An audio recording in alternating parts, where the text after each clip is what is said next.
Hello everyone. तो कैसे हो आप सब। आज की इस वीडियो में बात करने वाले हैं क्लास 11th ज्योग्राफी के चैप्टर 4 की, जिसका नाम है महासागरों और महाद्वीपों का वितरण।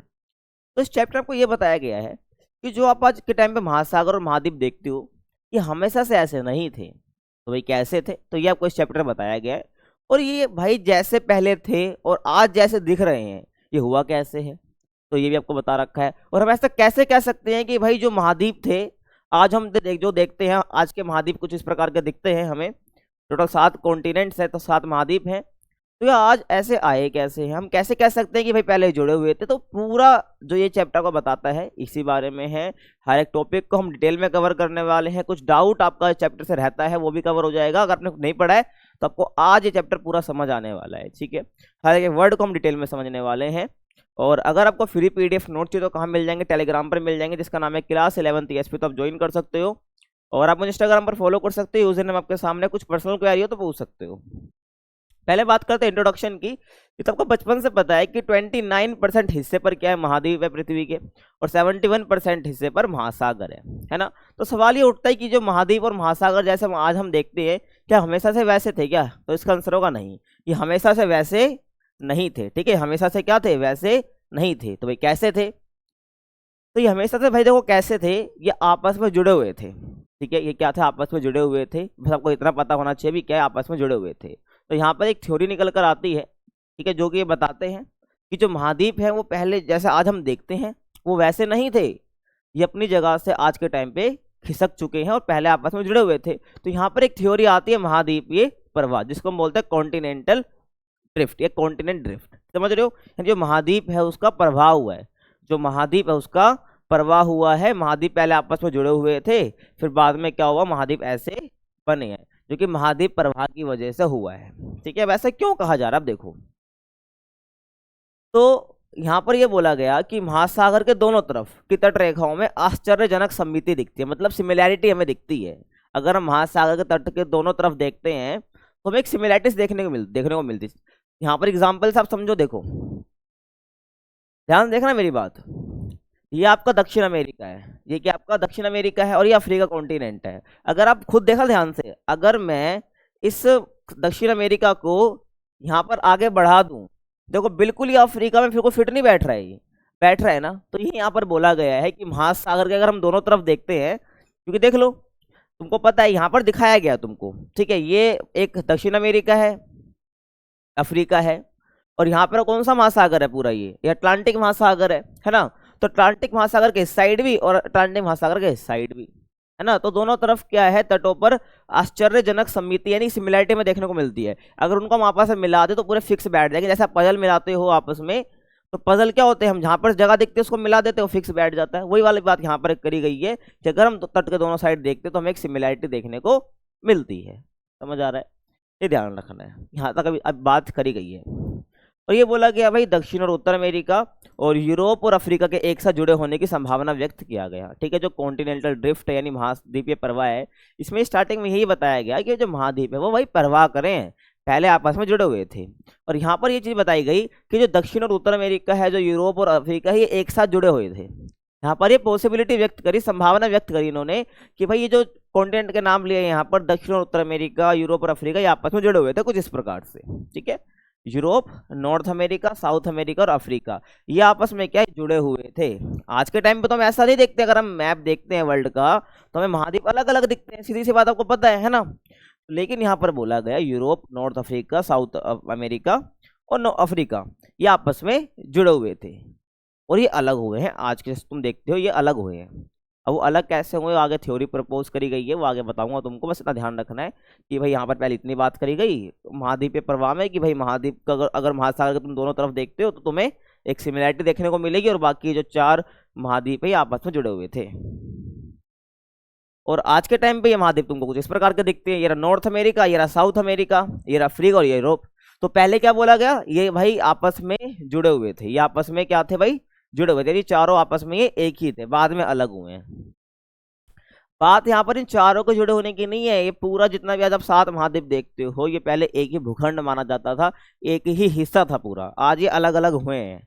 बस यहाँ पर जो भूवैज्ञानिक है। उन्होंने बेसिकली क्या करा, यहाँ पर north America, south America, Africa और यूरोप को एक साथ होने के यहाँ पर उन्होंने पॉसिबिलिटी व्यक्त कर दी। समझ रहे हो?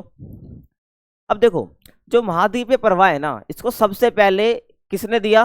1596 में दिया। क्या हुआ? 1596 में एक डच मानचित्रवेता थे जिनका नाम था अब्राहम ओर्टेलियस, ने सबसे पहले दिया। और यहाँ पर जो इन्होंने महाद्वीपीय प्रवाह, जो मैंने आपको पीछे बताया, इसकी संभावना को व्यक्त किया कि भाई हाँ, ये जो महाद्वीपीय है इनका फ्लो हुआ है, यानी प्रवाह हुआ है। ठीक है, ये अपनी जगह से खिसके हैं, ये अपनी जगह से खिसके हैं। ये पहले एक हुआ करते थे। तो उसको सबसे पहले किसने बताया? अब्राहम ओर्टेलियस ने बताया। समझ रहे हो? और यहाँ पर एक और नाम आपको याद रखना है जिसका नाम है एंटोनियो पेलेग्रिनी। इसने क्या करा, एक मानचित्र बनाया, एक मैप बनाया जिसमें 3 महाद्वीपों को इकट्ठा दिखाया। इसमें 3 महाद्वीपों को इकट्ठा दिखाया, कहने का मतलब है ये, इसमें 3 महाद्वीपों को पूरा इकट्ठा दिखाया। वो Europe, north America, south America आप कह सकते हो। ठीक है, इन्होंने 3 महाद्वीपों को क्या दिखाया? एक साथ दिखाया। और अपनी अफ्रीका भी ले लेना, यहाँ पर क्या ले लेना? अफ्रीका भी ले लेना, क्योंकि यहाँ पर देखो नॉर्थ और साउथ अमेरिका को तो एक तरह से एक ही मान लिया यहाँ पर, क्योंकि अमेरिका पूरा है ना, यूरोप और यहाँ पर अफ्रीका, इनको आपस में इन्होंने एक मैप बनाया जो आपके सामने मैं दिखा रहा हूँ। इन्होंने यहाँ पर इन तीनों को इकट्ठा दिखाया। किसने? Antonio Pellegrini. इन्होंने एक मैप बनाया जिसमें इन तीनों को इकट्ठा दिखाया। और सबसे पहले इन्होंने प्रस्तुत करा 1596 में, जिनका नाम था अब्राहम ओर्टेलियस। लेकिन अब देखना, एक कमी क्या रह गई, इन्होंने संभावना तो व्यक्त कर दी कि भाई आपस में जुड़े हुए थे, हाँ, लेकिन ये एविडेंस नहीं दे पाए, ये नहीं बता पाए कि आपस में जुड़े थे तो अलग कैसे हुए। तो यहाँ पर इसी के बाद एक अलग नाम आता है जो कि ये बताता है कि किस प्रकार से जो महाद्वीप है ये अलग हुए हैं, आपस में जुड़े हुए थे, उसका नाम क्या था। ठीक है, जो महासागर पूरा एक था उसका नाम क्या था, ये महाद्वीप आपस में अलग अलग हुए, है ना। तो इसके पीछे कौन सा बल काम कर रहा है कि जो महाद्वीप पहले आपस में जुड़े हुए थे फिर ये अलग अलग हो गए। समझने की कोशिश कर रहे हो ना आप मैं क्या कहना चाह रहा हूँ मैं? तो ध्यान आपको रखना है। तो इसलिए यहाँ पर एक सिद्धांत आता है, महाद्वीपीय विस्थापन का सिद्धांत, कि जो महाद्वीप है पहले आपस में जुड़े हुए थे, उसके बाद ये अपनी जगह से खिसक गए, विस्थापित हो गए हैं। इसको हम बोलते हैं कॉन्टिनेंटल ड्रिफ्ट थ्योरी, जो कि किसने दी है? अल्फ्रेड वेगनार ने दी है। किसने दी है भाई? अल्फ्रेड वेगनार ने दी है। अब्राहम ओर्टेलियस ने संभावना व्यक्त करी बेचारा, लेकिन एविडेंस नहीं दे पाया। तो बाद में दूसरे आ गए, कौन? जिनका नाम है अल्फ्रेड वेगनार। अगर आप देखना चाहो तो कुछ इस प्रकार के ये दिखते हैं। समझ रहे हो? तो ये क्या है? एक जर्मन मौसम वैज्ञानिक है जिनको हम मेट्रोलॉजिस्ट भी बोलते हैं। सन 1912 में इन्होंने क्या करा, ये अल्फ्रेड वेगनार ने महाद्वीपीय विस्थापन का सिद्धांत दिया। और जो सिद्धांत था ये महाद्वीप और महासागरों के वितरण से रिलेटेड है। तो ये महाद्वीप और महासागरों का डिस्ट्रीब्यूशन, वितरण किस प्रकार का है, उस ये सिद्धांत ये बताता है। समझ रहे हो? आगे चलें तो जो अल्फ्रेड वेगनार है अपनी थ्योरी में क्या कहते हैं? ये अपनी थ्योरी में ये कहते हैं कि सभी महाद्वीप पहले एक ही भूखंड थे। आज जो तुम 7 कॉन्टिनेंट देख रहे हो, 7 महाद्वीप देख रहे हो, ये सारे पहले एक ही भूखंड था। क्या था? एक ही भूखंड, यानी एक ही भूमि का हिस्सा था। और आज के सभी महाद्वीप इस भूखंड के भाग हैं। क्या बोला मैंने? इन्होंने बोला, मैंने कुछ नहीं बोला, ये इन्होंने बोला। ठीक है, अल्फ्रेड वेगनार ने, कि आज के जितने भी महाद्वीप हैं वो इसी भूखंड के भाग थे और एक बड़े महासागर से घिरा हुआ था। समझ रहे हो ना? इन्होंने बोला कि एक भूखंड था, इसी भूखंड से 7 महाद्वीप बने और ये एक भूखंड महासागर से घिरा हुआ था। कुछ इस प्रकार की बात यहाँ पर ये कहना चाह रहे हैं। आई होप तुम्हें समझ आ रहा होगा जो मैं कहना चाह रहा हूँ। और इस बड़े महाद्वीप को जिन्होंने नाम बताया वो क्या था? पैंजिया। एमसीक्यू में आ सकता है भाई, ध्यान रखना है। क्या बोला मैंने? कि सभी महाद्वीप एक भूखंड का भाग था, जिस भूखंड से आज के सारे महाद्वीप बने हैं, है ना। तो जो ये अकेला पूरा भूखंड था जो महासागर से घिरा हुआ था, तो इस भूखंड का नाम क्या है? पैंजिया। अब बोलोगे भैया जो ये महासागर आप कह रहे हो, जिस महासागर से ये घिरा हुआ था, मतलब पैंजिया जिस महासागर से घिरा हुआ था, उसका भी कुछ नाम है? हाँ, है ना नाम। तो उसका नाम क्या है? पैंथलासा है। उसका नाम क्या है? पैंथलासा है। तो जो विशाल महासागर है जो कि उस पैंजिया के चारों ओर फैला था, उसको क्या बोला गया? पैंथलासा बोला गया। और जो पैंजिया मैंने आपको पीछे बताया, पैंजिया का अर्थ होता है संपूर्ण पृथ्वी। अगर मैं संपूर्ण पृथ्वी की बात करता हूँ तो क्या 7 कॉन्टिनेंट ही तो बोलता हूँ मैं, है ना भाई? सही कह रहा हूँ। तो पैंजिया का मतलब क्या हो गया? संपूर्ण पृथ्वी। समझ आ गया? और भाई पैंथलासा का मतलब क्या है? जल ही जल। क्या है? जल ही जल। तुम्हें समझ आया क्या बोला मैंने यहाँ पर? ध्यान तुमको रखना है। अब आगे यहाँ पर और कुछ ही बताते हैं। अब आप देखो ना, आज के जो महाद्वीप है, आज तो 7 महाद्वीप है, इन्होंने बोला कि भूखंड था, यहाँ पे एक भूखंड था ना, वो पैंजिया बोला इन्होंने, तो पैंजिया में बंटवारा हुआ, वो कैसे वही अब आगे इन्होंने यहाँ पर बताया है। ठीक है, तो अगर आप पैंजिया देखना चाहो, मतलब कहने का मतलब ये है, देखो यहाँ पर ये इन्होंने इसको पैंजिया बोल दिया, ये क्या है, इसको इन्होंने यहाँ पर पैंजिया बोल दिया। इससे आपस में टूट करके अलग अलग महाद्वीप बने हैं। और पैंथलासा की बात करूं तो देखो, यहाँ से यहाँ तक पूरा पैंजिया है, ये यहाँ से यहाँ तक पूरा पैंजिया, इन्होंने इसको बताया एक भूखंड था जिसको हम पैंजिया बोल रहे हैं। और जो ये पूरा महासागर आप पानी पानी देख रहे हो, ये क्या है सारा, ये सारा क्या है भाई, आपका पैंथलासा है। समझ रहे हो, बाद में इसको जो नाम वगैरह दे दिया गया, पैसिफिक ओशन है ना, और अटलांटिक ओशन, इंडियन ओशन, तो ऐसे करके बस ध्यान रखना है। पहले इसको पैंथलासा बोला जाता था इनके अकॉर्डिंग। और लगभग 20 करोड़ वर्ष पहले, कितना, 20 करोड़ वर्ष पहले इस बड़े महाद्वीप जो पैंजिया, जिसको हम बोल रहे हैं पैंजिया, इसका विभाजन स्टार्ट होता है। और सबसे पहले ये 7 टुकड़ों में नहीं बटा, सबसे पहले 2 टुकड़ों में बटा। कितने टुकड़ों में बटा, 2 टुकड़ों में बटा। पहला लोरेशिया और दूसरा गोंडवाना लैंड। अभी तक ध्यान रख लो भाई, जिंदगी में आगे तक काम आएगा, क्योंकि तुम कोई एग्जाम भी दोगे ना तो बार बार तुम्हें से पढ़ना पड़ेगा। तो अभी सारे कंसेप्ट क्लियर कर लो, ध्यान रख लो। तो जो पैंजिया है पहले 2 बड़े महाद्वीप में टूटा, फिर आगे इसका विभाजन हुआ। तो पहले 2 लोरेशिया और गोंडवाना लैंड में विभक्त हो गए पैंजिया। समझ रहे हो। और जो लोरेशिया है और जो गोंडवाना लैंड है, यही जाके धीरे धीरे क्या है और हिस्सों में बंटना स्टार्ट हुए। क्या बोला मैंने, जो लोरेशिया है और जो गोंडवाना लैंड है, यही जाके धीरे धीरे क्या हुआ, बंटना स्टार्ट हुए, जो कि आज के महाद्वीप हम इस प्रकार के देखते हैं। गोंडवाना लैंड और लोरेशिया, आप देखो यहाँ पर मैंने बताया तुमको, ये पूरा पैंजिया 2 हिस्सों में बटा, एक लोरेशिया और एक गोंडवाना लैंड। ठीक है, लोरेशिया जो है उत्तरी हिस्से में गया और जो गोंडवाना लैंड है वो दक्षिणी हिस्से में गया। तो कहने का मतलब है पैंजिया 2 हिस्से में बटा, उत्तरी हिस्सा आपका लोरेशिया कहलाया, दक्षिणी हिस्सा गोंडवाना लैंड कहलाया। और यही लोरेशिया और गोंडवाना लैंड जो है आपस में विभक्त हुए, और क्या बना आपका यहाँ पर, ये आज के महाद्वीप बने, जो मैं तुम्हें समझाना चाह रहा हूँ। समझ आ गया भाई, समझ आ गया क्या कहना चाह रहा हूँ मैं, ध्यान तुमको रखना है। ठीक है, और जैसे इंडिया की बात करूं, ध्यान रखना, इंडिया जो है गोंडवाना लैंड का हिस्सा है। इंडिया क्या है, गोंडवाना लैंड का हिस्सा है। बाकी यूरोप वगैरह जो है ये सब किसके, ये अपना लोरेशिया के हिस्से हैं, ये तुमको पता होना चाहिए। तो क्या देख लो ना आप, तो गोंडवाना लैंड दक्षिण का हिस्सा है, तो ऑस्ट्रेलिया ये सब, इंडिया ये सब किसके, अफ्रीका, साउथ अमेरिका, ये गोंडवाना लैंड के हिस्से हैं। आगे चलते हैं, ये बता चुका हूँ, आगे चलो भाई। तो यहाँ पर एक चीज ध्यान रखनी है, ये जो अल्फ्रेड वेगनार है, यहाँ पर इन्होंने तो बता दिया भाई कि महाद्वीपों का विस्थापन हुआ है, पैंजिया था, बट गया आगे वो गोंडवाना लैंड में, लोरेशिया में। ठीक है, फिर कुछ लोग आते हैं या कुछ साइंटिस्ट आते हैं, बोलते भाई हम कैसे मान ले कि ये महाद्वीप आपस में जुड़े हुए थे। अरे मैं तुम्हें कुछ बोल लूँ तो आप भी बोलोगे ना भाई, आप कैसे कह सकते हो कि ये जुड़े हुए थे, या आप कैसे कह सकते हो कि हुआ था। अगर मैं तुम्हें कुछ बताना चाह रहा हूँ तो आप मेरे से प्रूफ मांगोगे, आप मेरे से प्रूफ मांगोगे, तो बस वही हुआ। जब इन्होंने थ्योरी बता दी कि भाई आपस में जुड़े हुए थे और पूरा महासागर को पैंथलासा बोल रहे हैं, तो फिर यहाँ पर महाद्वीप विस्थापन सिद्धांत को यहाँ पर उनको प्रूफ भी करना है।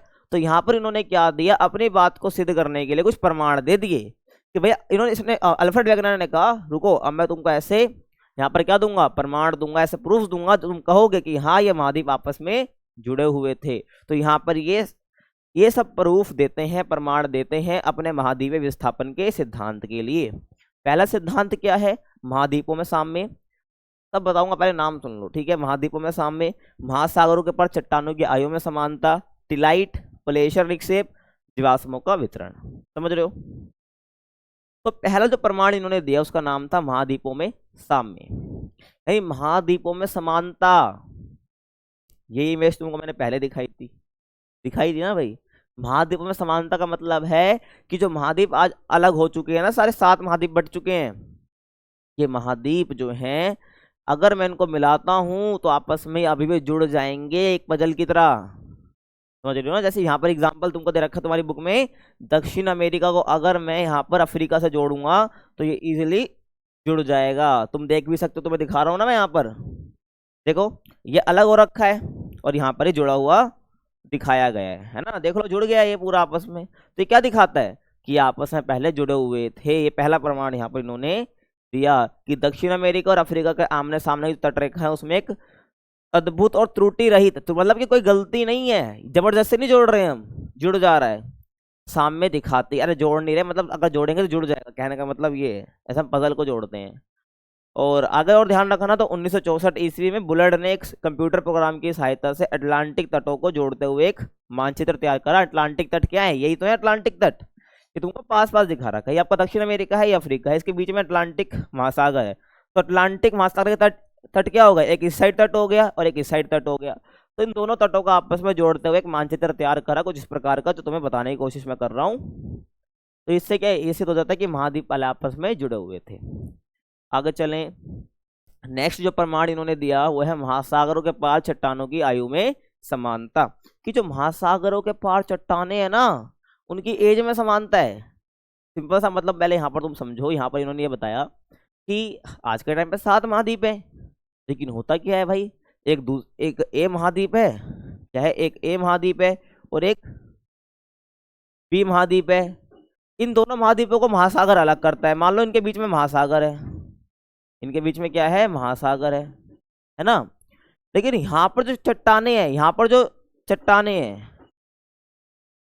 और यहाँ पर जो चट्टाने हैं, यहाँ पर जो चट्टाने हैं, इनकी एज में इन चट्टानों की जितनी आयु हो चुकी है और इन चट्टानों की जो एज हो चुकी है, आयु हो चुकी है, वो दोनों सेम है। इन दोनों की एज क्या है, सेम है। इन दोनों की एज क्या है, सेम है, ये कहना चाह रहा है।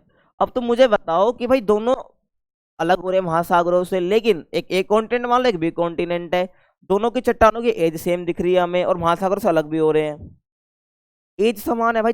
ये मान लो अगर इसको कुछ 20 करोड़ वर्ष हुए हैं तो इसको भी 20 करोड़ वर्ष है, ये 20 करोड़ वर्ष पुरानी चट्टान है। तो इससे क्या पता चलता है कि ये महाद्वीप आपस में जुड़े हुए थे ना। अगर आपस में जुड़े थे तभी तो चट्टाने एक थी, लेकिन महाद्वीप अलग हो तो चट्टाने भी अलग अलग हो गई, मतलब चट्टाने आपस में अलग हो गई, लेकिन एज तो सेम ही रहेगी क्योंकि बनी तो एक ही टाइम पीरियड में है। समझ रहे मैं क्या कहना चाह रहा हूँ। तो यही यहाँ पर बोला गया कि जो महाद्वीप है आपस में पहले जुड़े हुए थे भाई, तभी तो कह रहा हूँ चट्टानों में एज, चट्टानों की एज में हमें सिमिलैरिटी देखने को मिल रही है, समानता देखने को मिल रही है। समझ आ गया, ये तुम्हें ध्यान रखना है। तो यहाँ पर ये बताया गया है कि आधुनिक समय में विकसित की गई एक रेडियो मेट्रिक काल निर्धारण विधि है, जिसकी वजह से हम चट्टानों की आयु पता कर पाते हैं। ध्यान रखना एमसीक्यू में आ सकता है कि किस विधि से हम जो है जानकारी इकट्ठी करते हैं, एज का पता कर पाते हैं चट्टानों के, तो वो कौन सी विधि है, रेडियोमेट्रिक काल निर्धारण विधि। समझ आ रहा है। तो इससे क्या, महासागरों के पार महाद्वीपों की चट्टानों के निर्माण के समय को हम जान सकते हैं इजीली। तो मैं समझ आ गया जो समझाया मैंने। और यहाँ पर एक एग्जाम्पल तुम्हारी बुक में दे रखा है कि 200 करोड़ वर्ष पुरानी सैल समूह की एक पट्टी ब्राजील के तट पर मिलती है और पश्चिमी अफ्रीका के तट पर मिलती है, जो कि आपस में मेल खाती है। बताओ तुम समझ रहे हो ना। तो 200 करोड़ वर्ष पुरानी क्या एक सैल समूह की पट्टी है, यानी सैल समझते हो ना, ध्यान रखना है। तो एक पट्टी ब्राजील में मिलती है, ब्राजील तो कहाँ है, दक्षिण अमेरिका में है, और पश्चिमी अफ्रीका के तटों की पश्चिम अफ्रीका के तट में मिलती है, जो कि अफ्रीका कॉन्टिनेंट में है ना। कहने का मतलब ये है भाई, देखो वापिस चलते पीछे, एक बोला गया भाई ब्राजील में जो कि दक्षिण अमेरिका में है, और एक बोला गया कहाँ पर है, पश्चिम अफ्रीका में, नहीं ये वाला हिस्सा पश्चिम अफ्रीका में मिलती है। यहाँ पर जो हमें सैल समूह देखने को मिलते हैं और वही जो यहाँ पर सैल समूह देखने को मिलते हैं, उसमें सिमिलैरिटी है भाई। उनकी जो आयु है, उनका जो बनने का समय है, वो आपस में सेम ही है और वो आपस में मेल भी खाती है, मतलब दोनों सेम ही है। अब बताओ तुम, तो आपस में जुड़े होंगे तभी तो बोला जा रहा है ऐसा, आपस में जुड़े होंगे तभी तो ऐसा है कि भाई हमें मेल खाते हुए दिख रही चट्टाने या जो सैल है। अगला जो इन्होंने प्रमाण दिया वो है टिलाइट। अगला जो प्रमाण इन्होंने दिया वो क्या है, टिलाइट है। क्या है भाई, टिलाइट है। टिलाइट क्या है, देखो टिलाइट बेसिकली एक अवसादी चट्टाने है। क्या है, अवसादी चट्टाने। अब बोलोगे अवसाद क्या है भाई, 11वीं क्लास में आ गए, तुम्हें अवसाद का मतलब नहीं पता तो भाई तुमने कुछ नहीं पढ़ा बचपन में। देखो अवसाद मतलब सिंपल सा है, देखो अवसाद मतलब हो गया कि भाई मिट्टी हो गए, कंकड़ हो गए, वो अवसाद हो गए सारे, है ना। अब उन्हीं अवसाद को हमने कहीं जमा कर दिया, हमने थोड़ी जमा करेंगे, हम नदी जमा करती है, विंड यानी हवा जमा करती है, एक जगह से दूसरी जगह पे ले जा दी है, तो उसको जहाँ पे डाला अब उससे कुछ बनेगा, है ना। मान लो यहाँ पर कुछ, यहाँ से कुछ रॉक था, मतलब कंकड़ वगैरह थे, मिट्टी थी, यहाँ से जो रिवर है, यहाँ से रिवर है, इनको यहाँ से धकेल के यहाँ ले आई, यहाँ ले आई, और यहाँ पर जमा होते गया, यहाँ पर कुछ बन गया। तो इसको हम क्या बोलेंगे, कुछ मान लो चट्टानी बन गई तो उसको हम बोल देंगे अवसादी चट्टाने। क्या बोल देंगे इसको हम, अवसादी चट्टाने इसको हम बोल देंगे। सिंपल सा मतलब है, समझ तुमको आया होगा। तो वही बात यहाँ पर बतानी है, बस अंतर यहाँ पर एक चीज हो जाएगा कि टेलाइट एक अवसादी चट्टाने है जो कि हिमानी निक्षेपण से निर्मित है। ठीक है, अब वो कंकड़ वगैरह से ना होकर वो किससे है, हिमानी निक्षेपण से है। हिमानी निक्षेपण से, हिमानी मतलब बर्फ वगैरह, ठीक है ना। तो हिमानी निक्षेपण से निर्मित चट्टाने हैं, मतलब कि मान लो कि कहीं से बर्फ या ग्लेशियर जब पिघलता है, क्या बोला मैंने, जब ग्लेशियर पिघलता है तो वो जब पिघलता तो अपने साथ वो भी तो बहुत कुछ लेके आएगा, कंकड़ टाइप या रास्ते में जो भी मिलेगा वो रास्ते में लेके आए और कहीं उसको जाके टिका देगा, रख देगा, तो उससे कुछ ना कुछ बनेगा। तो बस जो हिमानी निक्षेपण से जो चट्टाने बनती हैं, जिसको हम अवसादी चट्टाने बोल रहे हैं, उसको क्या बोलते हैं, टिलाइट बोलते हैं। और चट्टाने कुछ इस प्रकार की दिखती हैं, टिलाइट है कुछ इस प्रकार की दिखती है, ये पूरी देखो बर्फ वगैरह ही है, ठीक है, ध्यान रखना, से बन गई हैं, समझ रहे हो। तो टिलाइट कह देंगे इसको। तो टिलाइट मैं तुम्हें क्यों बता रहा हूँ, तुम अपना सर खुजा रहे होगे यार, क्यों बता रहे हो सब, सुनो, इसलिए बता रहा हूँ कि जो भारत में पाए जाने वाले गोंडवाना श्रेणी के तल छटों के प्रतिरूप जो है दक्षिणी गोलार्ध के 6 विभिन्न स्थल खंडों में मिलते हैं। क्या बोला मैंने, गोंडवाना लैंड दक्षिण वाला हिस्सा है, तुम्हें पता होना चाहिए इतना। तो भारत में पाए जाने वाले जो गोंडवाना श्रेणी के तलछट है ना, जो तलों के पास हमें चीजें मिलती, टेलाइट जैसी जो चीजें मिलती हैं, हमें ध्यान रखना है वो क्या है, दक्षिणी गोलार्ध के हमें अलग अलग स्थल खंडों में भी देखने को मिलती है। अरे दक्षिणी गोलार्ध का जो अलग अलग 6 स्थल खंड है, अलग अलग हिस्से में, मतलब अलग अलग कॉन्टिनेंट के कुछ पर्टिकुलर जगह पे मिलता होगा। तो भारत में पाए जाने वाला जो गोंडवाना श्रेणी का जो तलछट है वो हमें दक्षिणी गोलार्ध के 6 और जगह पे देखने को मिलता है। दक्षिणी गोलार्ध की 6 और जगह पे देखने को मिलता है, यानी कि अलग अलग कॉन्टिनेंट में देखने को मिल रहा है। भाई क्यों मिल रहा है, क्योंकि आपस में जुड़े हुए थे, ऐसा वेगनर ने कहा। समझ आ गया। उसके बाद आ जाओ प्लेसर निक्षेप। क्या बोला मैंने, प्लेसर निक्षेप पे आ जाओ। तो यहाँ पर ये बता रहा हूँ कि यहाँ पर इन्होंने ये बताया प्लेसर निक्षेप, ठीक है, कि घाना के तट पर सोने के बड़े निक्षेपों की उपस्थिति है और उपस्थिति और उद्गम चट्टानों की अनुपस्थिति एक आश्चर्यजनक तथ्य है। कहने का मतलब ये है, इन्होंने ये बोला कि जो घाना का तट है, यानी अफ्रीका में आपको घाना देखने को मिलता है, तो इन्होंने बोला भाई जो घाना का तट है वहां पर सोने के बड़े निक्षेप देखने को मिल जाते हैं। भाई हमें घाना के तट पे सोने के बड़े निक्षेप देखने को मिल जाते हैं, लेकिन उनकी उद्गम चट्टाने वहां पर नहीं है। उद्गम चट्टाने मतलब क्या, जहां से वो सोने के बड़े निक्षेप मिलेंगे, लेकिन वहां पे उद्गम चट्टाने तो नहीं है जहां से वो मिले, लेकिन वहां पे उपस्थिति है उनकी। हमें सोने के निक्षेप देखने को मिल जाते हैं, लेकिन जिस चट्टानों से हमें ये मिलने चाहिए वो चट्टान यहाँ पर है ही ना। भाई तो बताओ भाई कैसे है? वो ऐसे है क्योंकि ये पहले आपस में मिले हुए हैं। जहां पर हमें जो है प्लेसर निक्षेप देखने को मिलते थे, वो आपस में जुड़े हुए थे आपस में, है ना, ध्यान रखना है। तो जो सोना युक्त शिराएं हैं, क्या जो सोना युक्त शिराएं हैं वो ब्राजील में पाई जाती है। सोना युक्त शिराएं देखो तुम्हें पता होगा, मैं थोड़ी साइंस में तुमको ले जाऊंगा।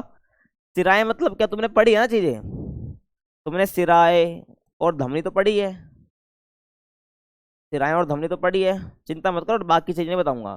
तो सिराएं और धमनी बस ध्यान रख लो कि हमारी बॉडी में खून को लान ले जाने का काम करती है धमनी और सिराएं, ठीक है, टेंशन मत लो, तुम साइंस छोड़ के आए मुझे पता है। तो धमनी और सिराएं जो हैं ये बेसिकली खून को लान ले जाने का काम करते हैं हमारी बॉडी में।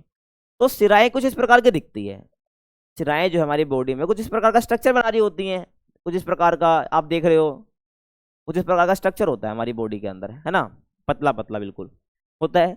तो जो ये सोने के निक्षेप है ना, ये जो सोने के निक्षेप है, वो इस स्ट्रक्चर में, इस अवस्था में क्या होते हैं, वो हमें देखने को मिलते हैं। तो इसलिए यहाँ पर बोला जा रहा है सोना युक्त शिराएं, ये ध्यान रखना है, जो कि ब्राजील में पाई जाती है। कहाँ पाई जाती है भाई, ब्राजील में पाई जाती है। लेकिन हमें मिल भी कहाँ रही है, घाना के तट पर, यानी अफ्रीका में। हमें घाना के तट पर भी देखने को मिल रही है, लेकिन पाई जाती कहाँ पर है, ब्राजील में। अब बताओ भाई क्यों मिल रही है, भाई ब्राजील के तट पर मिलनी चाहिए ना, लेकिन ब्राजील के तट पर तो मिल ही रही है, लेकिन घाना के तट पर भी मिल रही है। इसका मतलब क्या, ये आपस में जुड़े हुए थे, ध्यान रखना है। और प्लेसर निक्षेप का मतलब ये सोने के बड़े निक्षेप ही हैं, समझ रहे हो।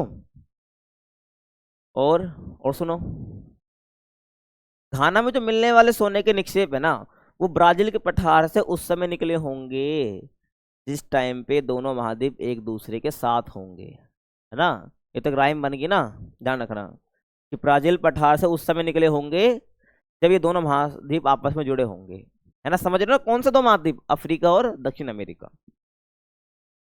अगला आ जाओ भाई, जीवाश्मों का वितरण। क्या बोला मैंने, जीवाश्मों का वितरण।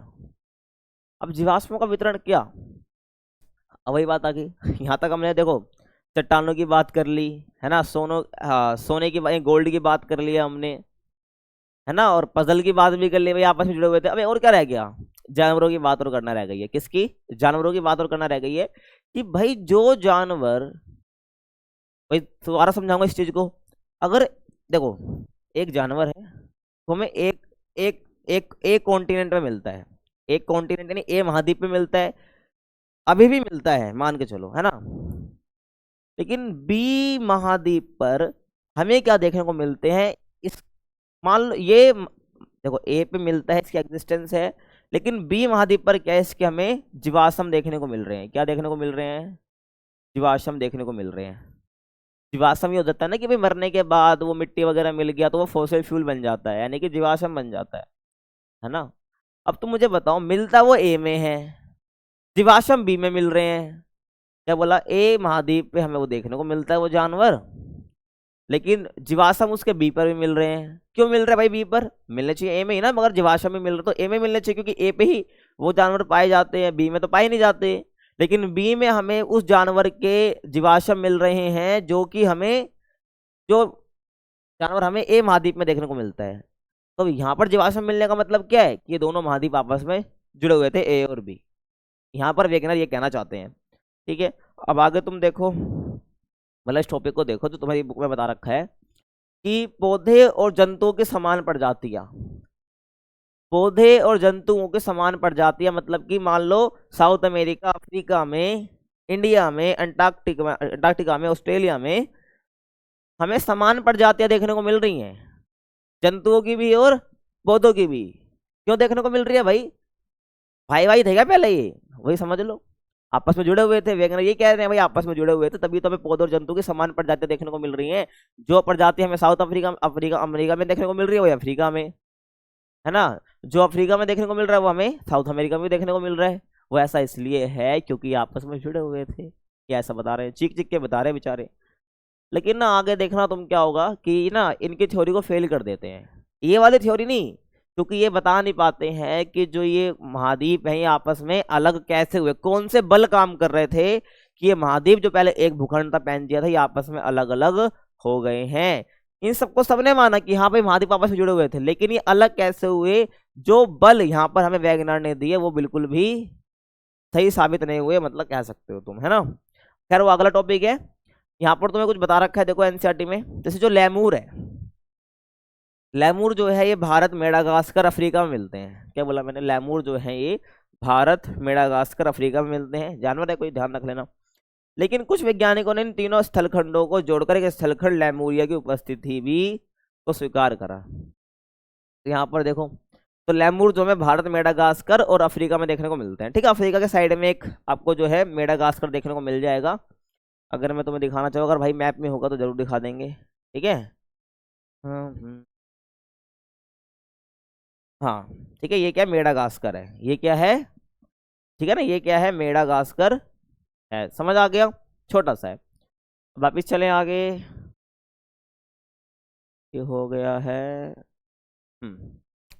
तो लेमूर जो है भारत, मेडागास्कर, अफ्रीका में देखने को मिलते हैं, लेकिन कुछ वैज्ञानिकों ने क्या है इन तीनों को आपस में जोड़ने की, जुड़े होने की संभावना बता दी कि भाई भारत, मेडागास्कर और अफ्रीका आपस में जुड़े हुए थे, जिसको हम लेमूरिया कहते थे, जिस स्थलखंड को हम लेमूरिया कहते थे, ध्यान रखना। उसके बाद यहाँ पर और बताया कि जो मेसोसोरस है, मेसोसारस है, वो छोटे रेंगने वाले जीव होते हैं। क्या होता है, छोटे रेंगने वाले जीव होते हैं जो केवल हमें उथले खारे पानी में ही रह सकते हैं, तो हमें खारे पानी में ही देखने को मिल सकते हैं। लेकिन इनकी जो अस्थियां हैं वो केवल दक्षिण अफ्रीका के दक्षिणी के प्रांत और ब्राजील में इरावल शैल समूहों में ही मिलती है ना। तो यहाँ पर ये बोला गया है कि जो इनके जीवाश्म वगैरह हमें ये देखने को मिलते हैं, लेकिन ये दोनों स्थान आज से एक दूसरे से 4800 किलोमीटर की दूरी पर हैं और इनके बीच में एक महासागर ही विद्यमान है ना। मैंने ये तो तुम्हें बताया। यहाँ पर देखो ना, जो मेसासोरस है इनकी जो अस्थियां वो केवल दक्षिण अफ्रीका का जो केप प्रांत है वहां पर, और ब्राजील में जो इरावल शैल समूह है, ठीक है,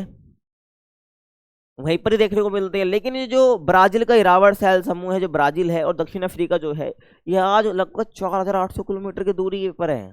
बताओ, अस्थियां हमें दोनों जगह पे देखने को मिल रही है, मेसोसोरस की जो रेंगने वाले जीव हैं, लेकिन ये आज एक दोनों आज जो है 4800 किलोमीटर की दूरी पर है। तो इसका मतलब क्या, आपस में जुड़े हुए थे, ध्यान रखना है। तो जीवाश्मों का वितरण तुम्हें ध्यान रखना है कि जीवाश्मों का वितरण इस प्रकार से दिखाता है कि पहले आपस में जुड़े हुए थे, ये आपस में, समझ रहे हो तुम, ध्यान तुमको रखना है।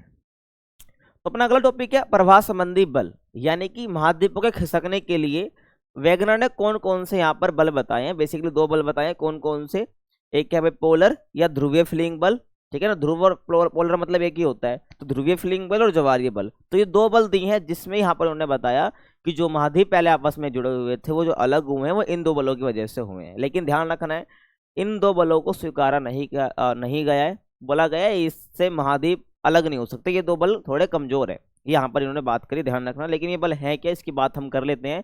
तो पहले हम बात करते हैं पोलर या ध्रुवीय फ्लिंग बल की। तो आपको तब पता होना चाहिए कि जो ध्रुवीय फ्लिंग बल है ये पृथ्वी के घूर्णन से रिलेटेड है, यानी कि रोटेशन ऑफ अर्थ। आपको पता है अपना जो अर्थ है वो सूरज का चक्कर तो लगाता ही लगाता है, लेकिन वो खुद भी तो रोटेट होता है, खुद भी रोटेट होता है, और पूरा रोटेट होने में 24 घंटे लेता है ना, ध्यान रखना है। तो ध्रुवीय फ्लिंग बल जो है पृथ्वी के घूर्णन से रिलेटेड है, ये आपको पता होना चाहिए, है ना। और पृथ्वी की आकृति के एक संपूर्ण गोले जैसे नहीं है, आपको पता है कि अगर मैं बोलूँ कि पृथ्वी गोल है तो आप गलत सोच रहे हो, पृथ्वी गोल नहीं है, एक जियोइड शेप की है, ठीक है, क्या है, जियोइड शेप की है, मतलब कि भूमध्य रेखा की तरफ उभरी हुई है और ध्रुवों की तरफ चपटी हुई है। मतलब मैं बना देता हूँ, कुछ इस टाइप की बनेगी, कुछ इस टाइप की आपकी अर्थ बनेगी, ठीक है, लगभग ऐसी आपकी अर्थ ये बनी हुई है, मतलब कि ऊपर से चपटी है यहाँ से, लेकिन ध्रुवों की ध्रुवों की कह रहा हूँ, भूमध्य रेखा की ओर से जो है, भूमध्य रेखा की जो ओर से ये उभरी हुई है, मतलब उभरी हुई है और ऊपर से चपटी हुई है। यानी मैं सीधी बात कहूँ तो ध्रुवों की साइड से चपटी है और भूमध्य रेखा की साइड से थोड़ी उभरी हुई है, कुछ इस प्रकार की, है ना। और ये क्या करती है, जब रोटेट करती है, क्या बोला, जो पृथ्वी है वो रोटेट करती है, तो यहाँ पर एक फोर्स जनरेट होता है, या एक बल कह लो, जिसको हम ध्रुवीय फ्लिंग बल कहते हैं, जो कि इसी घूर्णन की वजह से आता है, ठीक है। अब आपको समझ आ जाएगा, पूरा ध्यान रखना है। और ये भूमध्य रेखा पर उभरी हुई है, बता चुका हूं तुम्हें मैं, और यह उभार पृथ्वी के घूर्णन के कारण है, ठीक है ना। जो ये उभार आप देखते हो ना, ये पृथ्वी के घूर्णन के कारण नहीं है, ध्यान रखना। एक बार आप देख लो कि भाई घूर्णन किस प्रकार से, फिर आगे आपको ये जो फोर्स है ध्रुवीय फ्लिंग बल, मैं आपको एक्सप्लेन करता हूँ, ठीक है। आपको दिख रहा होगा भाई, अगर हाँ ठीक है ना, ये क्या है, ये पृथ्वी आपको दिख रही है, अर्थ का सूरज का चक्कर तो लगा ही रही है, लेकिन ये आपस में भी रोटेट हो रही है, देखो ये खुद भी क्या है, ये रोटेट हो रही है, और ये देखो अपनी जगह पे भी रोटेट हो रही है और इसका चक्कर भी लगा रही है। तो जो ये रोटेशन है, इस वजह से जो भूमध्य रेखा है वहां पर हमें यह उभार देखने को मिलता है। अब देखो, अब ध्रुवीय फ्लिंग बल में सिंपल सा मतलब यहाँ पर ना एक बल की बात करी गई जिसको हम बोलते हैं अपकेंद्रीय बल। पहले यहाँ पर इसको समझो, ठीक है। जब ध्रुवीय फ्लिंग बल की बात करता हो तो तुम्हें यहाँ पर एक बल का मतलब पता होना चाहिए, जिसको हम बोलते हैं अपकेंद्रीय बल, जिसको इंग्लिश में हम बोलते हैं सेंट्रीफ्यूगल फोर्स। क्या बोलते हैं, अपकेंद्रीय बल। ये बल क्या करता है, ये बल क्या करता है भाई, घूर्णन की वजह से, क्या, घूर्णन यानी रोटेशन, क्या बोला मैंने, रोटेशन। ये जो बल क्या करता है, घूर्णन के कारण क्या करता है, वस्तुओं को दूर फेंकता है, वस्तुओं को दूर फेंकता है, वस्तुओं को दूर फेंकता है,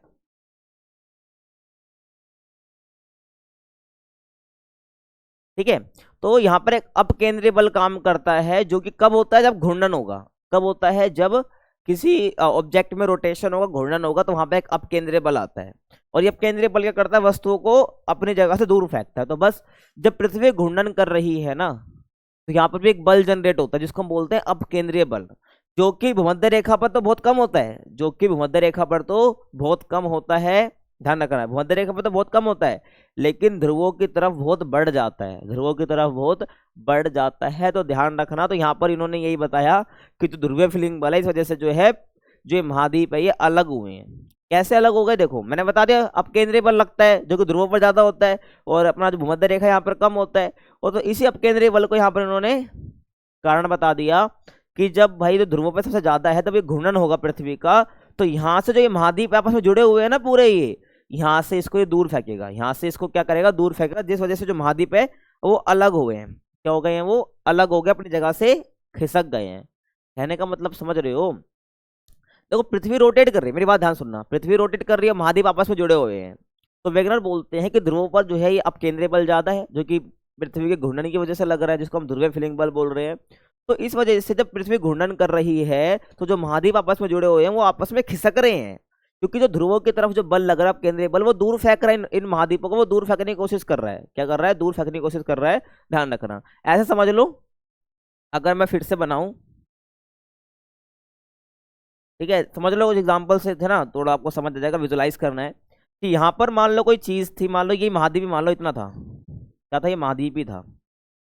जब घूर्णन हो रहा है ना, घूर्णन हो रहा है तो ये इसको और स्ट्रेच कर रहा है, इसी महाद्वीप को क्या कर रहा है, और स्ट्रेच कर रहा है। घूर्णन हो रहा है तो इसी महाद्वीप को ध्रुवों की साइड पर ये और स्ट्रेच हो रहा है, तो ये आगे जाके और ऐसे बढ़ जा रहा है, तो यानी कि इतना हिस्सा जो है इसका अलग होके निकल गया है, मैं जो कहना चाह रहा हूँ। ठीक है, तो जो ये महाद्वीप है इसको यहाँ से खिसका रहा है, दूर फेंक रहा है, इसी ध्रुवीय फ्लिंग बल जो कि घूर्णन के कारण आता है। आई होप तुमको समझ आया होगा। यही क्या अपना ध्रुवीय फ्लिंग बल है। अगला आ जाओ भाई, ज्वारीय बल। अगला क्या है, ज्वारीय बल, जिसको हम टाइडल फोर्स भी कहते हैं। ज्वार तो आपको पता होगा, ज्वार तो आपको पता होगा ना क्या होता है, अगर नहीं देखा है तो भाई ज्वार भी देख लो, पहले ज्वार ही दिखाते हैं। ठीक है भाई, ज्वार क्या होते हैं, जो समुद्र का स्तर है वो उठता है नीचे गिरता है, उठता है नीचे गिरता है, मतलब कुछ इस प्रकार का, उठता है फिर नीचे गिरता है, फिर उठता है फिर नीचे गिरता है, तो इसको हम क्या बोलते हैं, टाइड बोलते हैं। क्या बोलते हैं, ज्वार बोलते हैं, इंग्लिश में टाइड बोलते हैं। समझ आ गया सब, पानी का स्तर उठना फिर नीचे गिर जाना, तो इसको हम ज्वार बोल रहे हैं। तो ज्वारीय बल, और ज्वारीय बल क्या है, अगर मैं ज्वारीय बल की बात करूंगा तो आपको गुरुत्वाकर्षण बल भी ध्यान रखना है।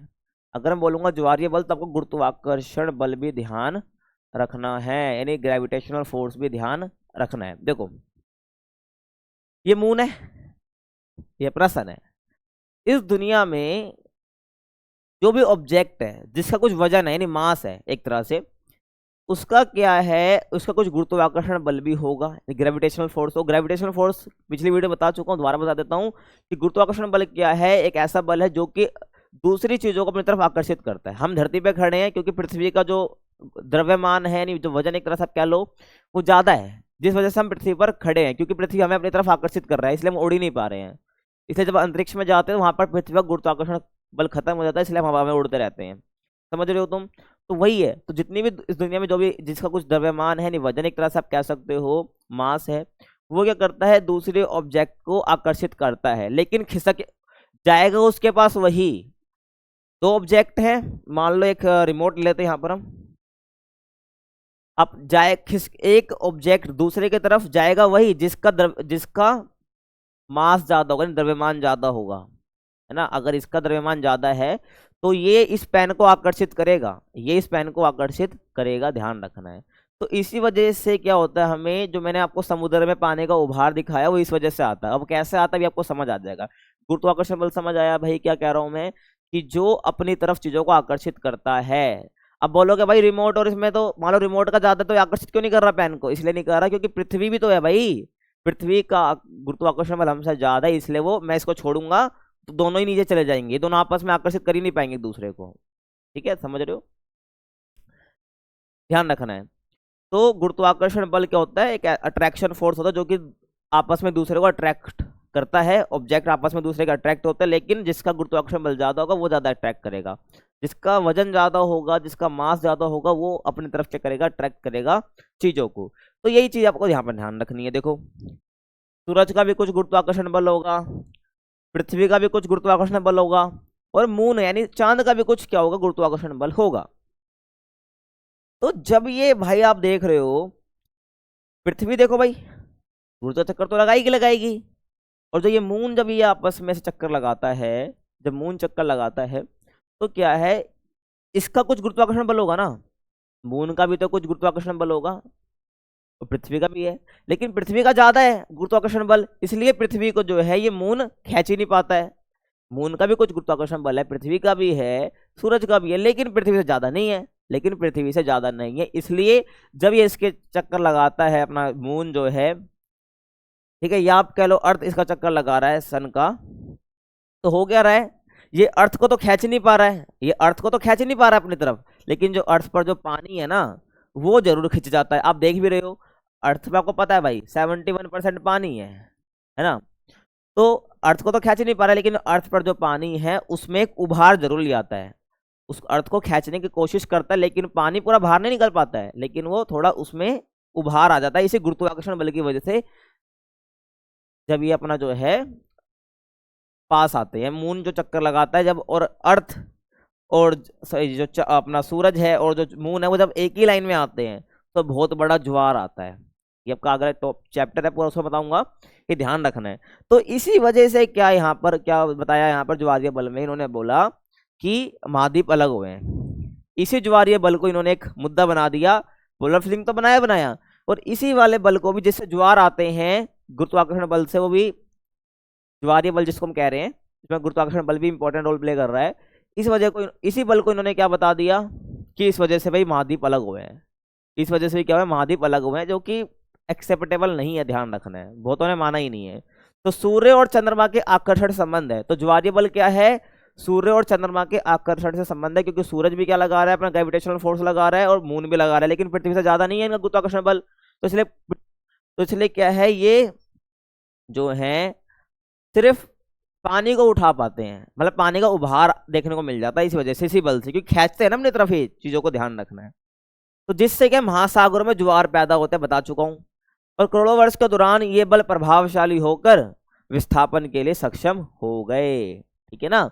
तो इन्होंने यहाँ पर ये बोला कि भाई ध्रुवीय फिलिंग बल, यानी जिसको हम पोलर फिलिंग बल भी कहते हैं, उन्होंने, और ये जो ज्वारीय बल है, ये दोनों आपस में कलेक्टिवली बहुत प्रभावशाली हो गए करोड़ों वर्ष के दौरान, और यहाँ पर उन्होंने क्या करा, महाद्वीपों को अलग कर दिया, ठीक है। लेकिन इसको जो है माना नहीं गया है बहुतों के द्वारा, ये आपको पता होना चाहिए। अब जो हमारा अगला टॉपिक है वो है संवहन धारा का सिद्धांत। अब ये है क्या संवहन धारा, अभी आपको पता चल जाएगा। देखो, तो आपको यहाँ पे एक नाम ध्यान रखना है, जिनका नाम है आर्थर होम्स। क्या, आर्थर होम्स। कौन है आर्थर होम्स, आप देख सकते हो, ठीक है, ये कौन है, आर्थर होम्स है। तो इन्होंने क्या करा है, 1930 के दशक में मेंटल भाग में संवहन धाराओं के प्रभाव की संभावना व्यक्त करी है। क्या बोला मैंने, आर्थर होम्स ने 1930 में संवहन धाराओं के होने की संभावना व्यक्त करी कि भाई जो अपना मेंटल, अब मेंटल मत पूछना भाई, ये बता चुका हूँ तुमको पिछले चैप्टर में ही, कि जो संवहन धाराओं को यहाँ पर उन्होंने बताया कि पूरा मेंटल भाग में संवहन धाराएं हैं। अभी संवहन धारा उत्पन्न कैसे होती है वो बताऊंगा, पहले संवहन धारा अगर आपको दिखाना चाहूँ, हाँ ठीक है। तो यह तब का कोर है पूरा, इसको तो भूल जाओ 2 मिनट के लिए, ये तो कोर है, इससे कुछ लेना देना नहीं है। अगर मेंटल पे, ये क्या मेंटल है, ऊपर का हिस्सा ये पूरा मेंटल है, पूरा ये मेंटल है, ठीक है, ये पूरा मेंटल है, मतलब ये पूरा का पूरा यहाँ तक दिखाया गया तुमको, है ना। तो यहाँ पर क्या है, तुम्हें क्या देखने को मिलती है, संवहन धाराएं देखने को मिलती है। क्या देखने को मिलती है, संवहन धाराएं, ये ध्यान रखना है, लिखा है ना ये संवहन धाराएं। अभी तुम्हें पूरा समझ आ जाएगा, बस ध्यान रखना, मेंटल भाग में हमें संवहन धाराएं देखने को मिलती हैं। और सुनो, संवहन धाराएं देखने को मिल रही हैं, ये जो धाराएं हैं, जिसको मैं कन्वेंशन फ्लो भी कहते हैं इंग्लिश में इनको, ठीक है, ध्यान रखना है। तो संवहन धाराएं हैं, ये 2 धाराएं हैं रेडियो एक्टिव तत्वों से उत्पन्न ताप भिन्नता से मेंटल भाग में उत्पन्न होती है। यानी कि हमें जो गर्मी में, ताप मतलब एक तरह से गर्मी, गर्मी में जो भिन्नता देखने को मिलती है, गर्मी में जो भिन्नता देखने को मिलती है, यानी मतलब कुछ तत्व ज्यादा गर्म, कुछ तत्व कम गर्म, तो ये ताप भिन्नता हो गई, है ना। तो इस ताप भिन्नता के कारण क्या है, हमें संवहन धाराओं का जन्म होते हुए दिखता है या बनती हुई दिखती हैं, ध्यान रखना है। और ये होम्स ने कहा कि पूरे मेंटल भाग में इस प्रकार की संवहन धाराओं का तंत्र है, यानी पूरी तरह की जो संवहन धारा इनका तंत्र है, जो आप देख सकते हो, जो कि कैसे जनरेट हो रही है। ये तो खैर आप आगे चलते यहाँ दिखाता हूँ तुम्हें, ठीक है। ये जो संवहन धाराएं हैं ये पूरे इसमें फैली हुई हैं, जो कि गर्म है एक तरह से, ध्यान रखना है, क्या है, गर्म है। और आपको पता है यहीं से क्या आपका मैग्मा निकलता है ना, ये यहाँ से आपका मैग्मा निकलता है। तो इसी पूरे मेंटल में क्या है, तुम्हारी संवहन धाराओं का तंत्र विद्यमान है, और इन्हीं संवहन धाराओं की वजह से जो प्लेट्स हैं, छोटे क्लास में पढ़ा है वैसे, जो प्लेट्स हैं वो अपने जगह से खिसकती हैं या पास आती हैं, है ना, मूवमेंट होती है उनके अंदर। ये आगे बताऊंगा संबंध धारा, तुम्हें आगे और अच्छे से समझ आएगा। तो संबंध धारा समझ आ गया। और संबंध धारा ध्यान रखना एक सर्कुलर मोशन में, क्या, एक वृत्ताकार रूप में घूमती हैं। क्या करती हैं? वृत्ताकार रूप में घूमती हैं। ध्यान रखना है। मतलब कि देखो, अगर ऐसे तुम्हें दिखाना चाहूँ, ये पूरा वृत्ति बन रहा है, ठीक है, ये पूरा क्या है, वृत्ताकार ही। देखो, ये देखो ना, व्हाइट वाले पे चलो, यहाँ पर आ जाओ, फिर रेड वाले पे आया, फिर ऐसे, इस साइड भी ऐसा ही है, इस साइड भी देखो ऐसे सर्कल बन रहा है। तो मतलब जो मेंटल भाग में जो संबंध धारा हमें देखने को मिलती है, जो कि ताप भिन्नता के कारण हमें जो गर्मी में भिन्नता देखने को मिलती है, उस वजह से उत्पन्न होती है। ये एक circular path movement, circular path में, यानी कि एक वृत्ताकार रूप से क्या करती हैं, ये घूमती हैं, जिस वजह से जो है आगे एक फोर्स, मतलब अंदर एक गर्मी उत्पन्न हो रही है, जिस वजह से जो है ऊपर हमें क्रस्ट पर, ओशनिक क्रस्ट, यानी कि महासागर का जो तल है वहां पर, और जो महाद्वीप है, जो भी महाद्वीप है वहां पर, जो अपना लिथोस्फेयर है वहां पर, जो मतलब कि जो प्लेट है वो खिसकती हैं, पास आती हैं, ठीक है। नहीं, गति देखने को मिलती है हमें किसमें, प्लेटों के अंदर। प्लेट वगैरह क्या आगे टॉपिक है अपना। संबंध धारा समझ आ गया। और एक और चीज ध्यान रखना भाई, मैंने बता दिया वैगनर का सिद्धांत नहीं माना गया है, तो उसके बाद जो ये संबंध धारा आई, इसको माना गया है। जो ये महाद्वीप है पूरा, जो ये अलग अलग हुए हैं, 7 महाद्वीपों में बट गया, और आज भी ये महाद्वीप बढ़ रही हैं ऐसा बोला जाता है, ठीक है, आज भी खिसक रहे हैं अपनी जगह से, तो वो तो फेल हो गया। लेकिन जो संबंध धारा है, इसको माना जाता है कि संबंध धारा जो है ऐसा बल है जो कि क्या कर रहा है, जो कि क्या कर रहा है, इन महाद्वीपों को अलग कर रहा है। और महाद्वीप अलग नहीं हो रहे हैं, प्लेटें अलग हो रही हैं, इस वजह से महाद्वीप अलग हो रहे हैं, यहाँ पर ये बोला जाता है। और उसको करने का जो काम करे वो संबंध धाराएं कर रही हैं। समझ आ गया। और ये भी तुम्हें ध्यान होना चाहिए कि जो, ये मत बोलना कि वेगनर का वेगनर ने जितना कुछ करा उसको उन्होंने मना कर दिया, डिस्कार्ड कर दिया, फेल कर दिया, कि भाई ये तो बकवास चीज देके गए। नहीं, मेहनत कभी बेकार नहीं जाती है। जो जो उसने बताया, तो बाकियों की आधी मेहनत वेगनर ने कम कर दी है। उसके बल काम के नहीं, तो जो उसने फोर्स बताया कि भाई ये फोर्स जिस वजह से महाद्वीप अलग है, वो काम नहीं, वो बात नहीं मानी। लेकिन जितने भी महाद्वीप एक थे, पैंजिया था, है ना, लोरेशिया, गोंडवाना लैंड, ये सब बताया, जो उसको एग्जैक्टली माना कि हाँ भाई महाद्वीप जुड़े थे, इसको बात मानी। लेकिन फोर्स को आगे डिफाइन करा गया और अच्छे तरीके से कि कौन से बल काम कर रहे होंगे। लेकिन अपना जो अगला टॉपिक है वो है अपना महासागरीय अधस्थल का मानचित्रण। महासागरीय अधस्थल का मानचित्रण। हम क्या सोचते हैं कि भाई जमीन जहां पर हम रहते हैं वहीं पर ही पहाड़ पर्वत हमें देखने को मिलते, गहरी खाइयां, पठार वगैरह देखने को मिलते, नहीं होता है ही। लेकिन हमें महासागरों के नीचे, यानी ओशन के नीचे भी हमें बहुत सारी आकृतियां, बहुत सारे स्ट्रक्चर देखने को मिलते हैं। तो वही कह रहा हूँ, महासागरीय अधस्थल का मानचित्रण, इस टॉपिक में हम लगभग कुछ चीजें देखने वाले हैं। देखो, तो महासागरों में एक विस्तृत मैदान नहीं है, बल्कि उसमें एक उच्चावच पाया जाता है, मतलब कि उबड़ खाबड़ एक स्थल पाया जाता है। लेकिन ध्यान रखना कि जो अपना मेन महाद्वीप में जो आपको लेयर देखने को मिलती है, स्थलमंडल देखने को मिलता है, वो मोटा देखने को मिलता है। लेकिन महासागर के अंदर वो पतला देखने को मिलता है, जो स्थलमंडल होता है। ध्यान रखना, वो पतला देखने को मिलेगा महासागरों में, और महाद्वीपों में चौड़ा देखने को मिलेगा। तो महासागरों में पूरा फैला हुआ मैदान नहीं है, बल्कि उबड़ खाबड़ पर्वत है, ठीक है। थोड़ा समझ मैं कहने का मतलब है, पूरा समतल नहीं है, कहीं पर पहाड़ वगैरह भी हैं, है ना, कहीं पर थोड़ा उठा हुआ भी ऐसे है।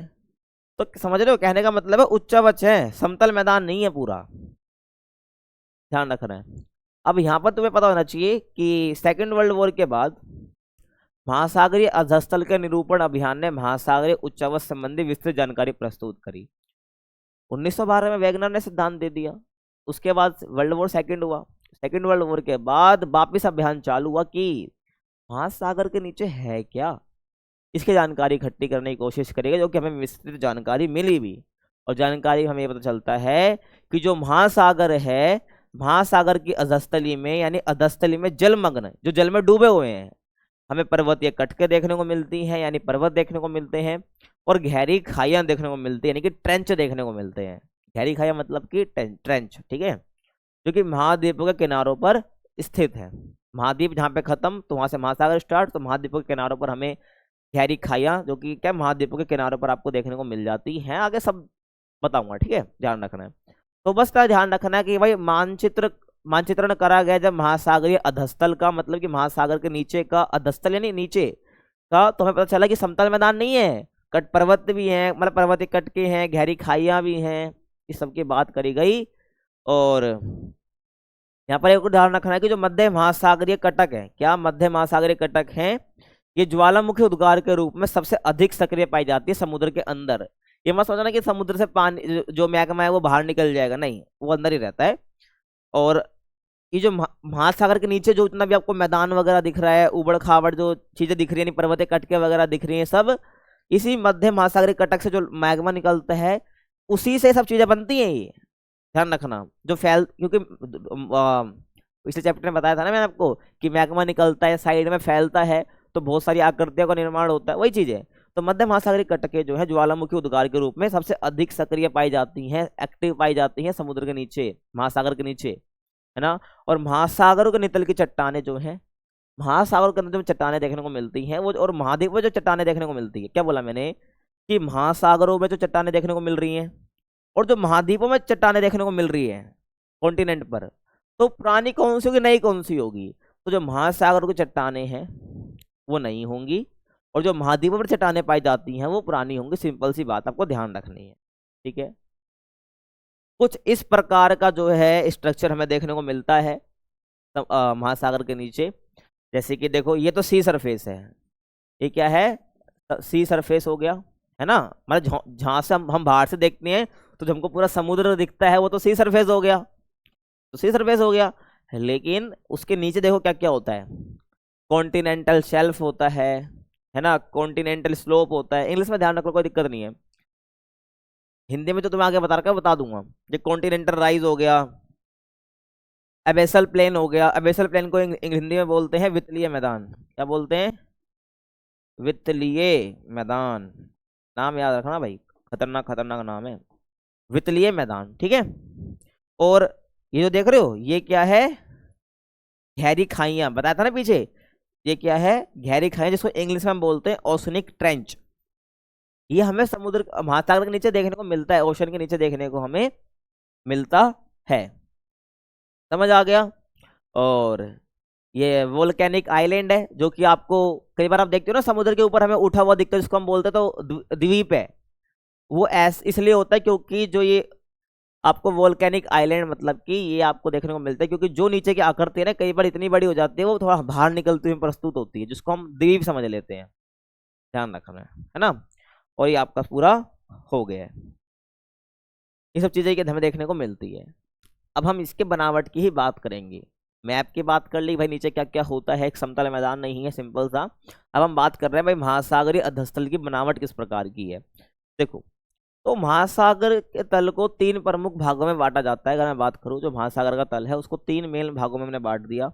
पहला है महाद्वीपीय सीमा यानी कॉन्टिनेंटल मार्जिन, दूसरा है गहरे समुद्र प्लेन जिसको हम अबेसन प्लेन भी कह सकते हैं, और वितलीय मैदान भी कह सकते हैं, ठीक है। वितलीय मैदान पीछे बताया तुमको, दोबारा लिख देते, कोई बात नहीं, है ना। तो गहरे समुद्र बेसिन जिसको अबेसल प्लेन्स भी कह सकते हो, वितलीय मैदान भी कह सकते हो। और तीसरा है मध्य महासागरीय कटक, जो कि हमें महासागर के अधस्तल यानी महासागर के नीचे देखने को मिलती है। तो उसकी बनावट हम 3 प्रमुख चीजों की बात करते हैं। तो सबसे पहले हम बात करेंगे महाद्वीपीय सीमा की यानी कॉन्टिनेंटल मार्जिन की। तो महाद्वीपीय सीमा की जब हम बात करते हैं तो ये है का, ये जो है महाद्वीपीय किनारों और गहरे समुद्र बेसिन के बीच का भाग है। जब मैं बोलूं महाद्वीपीय सीमा तो तुम्हें इतना पता होना चाहिए कि जहां पर महाद्वीप खत्म हो रहा है यानी महाद्वीप का किनारा है, और जो गहरे समुद्र बेसिन है उसके बीच का भाग होता है।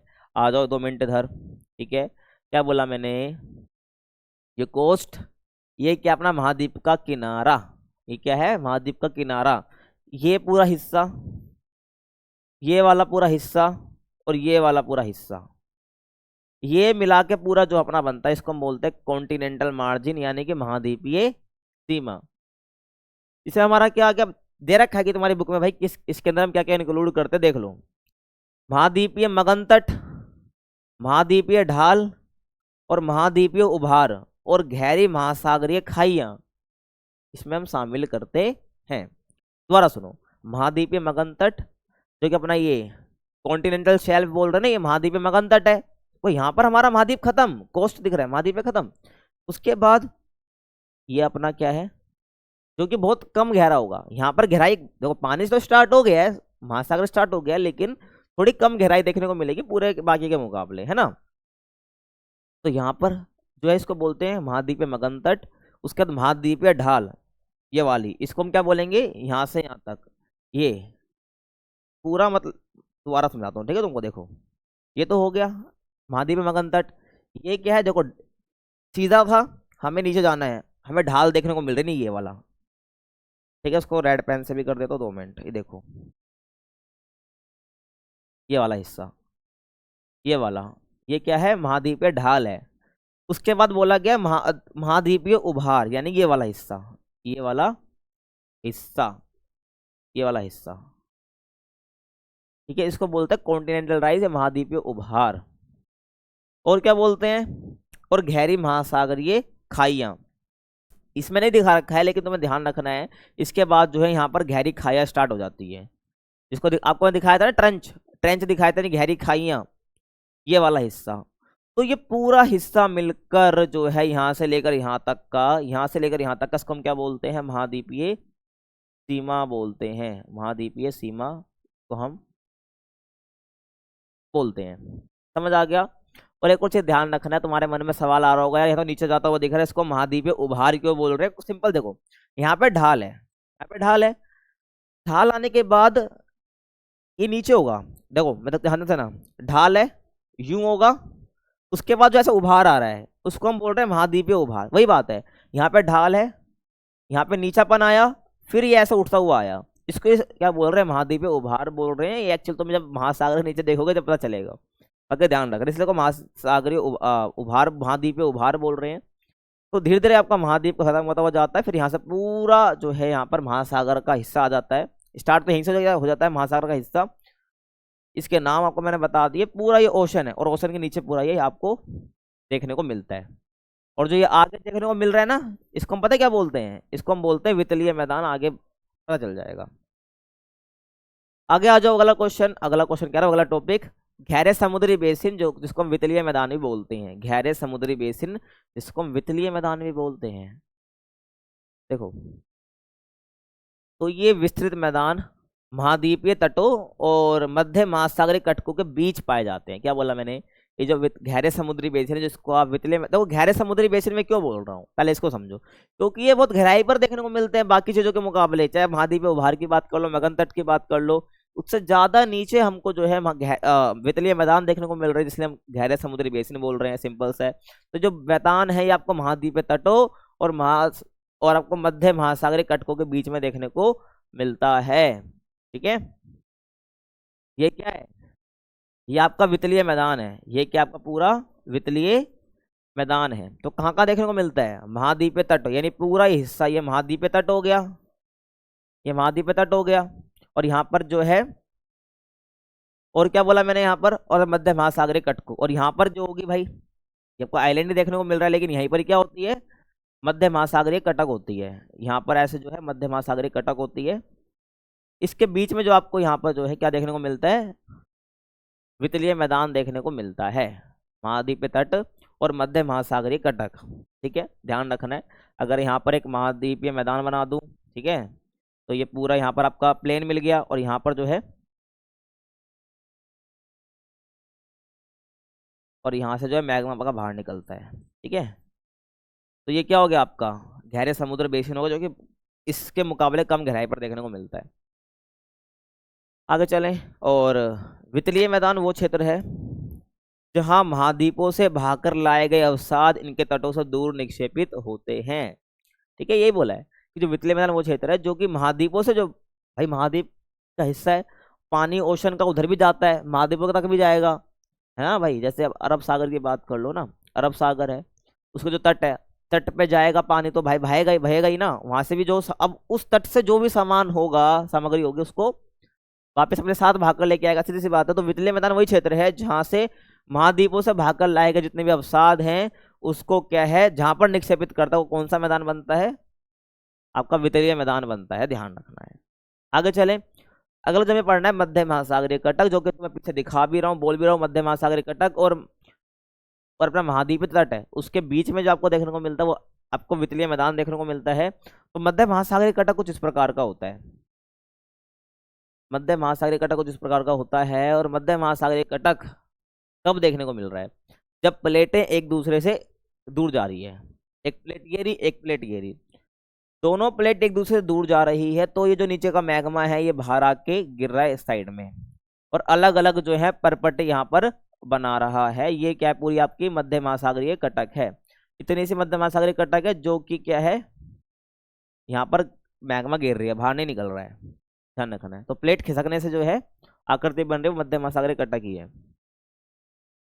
तो मध्य महासागरीय कटक आपस में जुड़े हुए पर्वतों की एक श्रृंखला है, सही बात है। ध्यान सुनना मेरी बात, ये मध्य महासागरीय कटक है जो कि आपस में बहुत सारे पर्वत जुड़े हुए हैं ऐसे।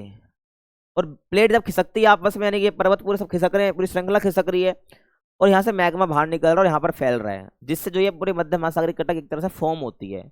और नीचे का जो ओशनिक, मतलब कि जो महासागर नीचे का जितना भी तल है वो बनता भी इसी से है। और महासागरीय जल में डूबी हुई ये पृथ्वी के धरातल पर पाई जाने वाली संभव सबसे लंबी पर्वत श्रृंखला है, ठीक है ना। सबसे लंबी पर्वत श्रृंखला है ये, जल में डूबी हुई, ठीक है ना।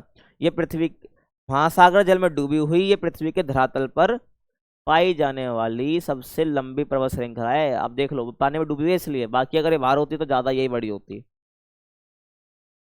अगले टॉपिक की बात करूं, भूकंप और ज्वालामुखियों का वितरण। क्या बोला मैंने? भूकंप और ज्वालामुखियों का वितरण।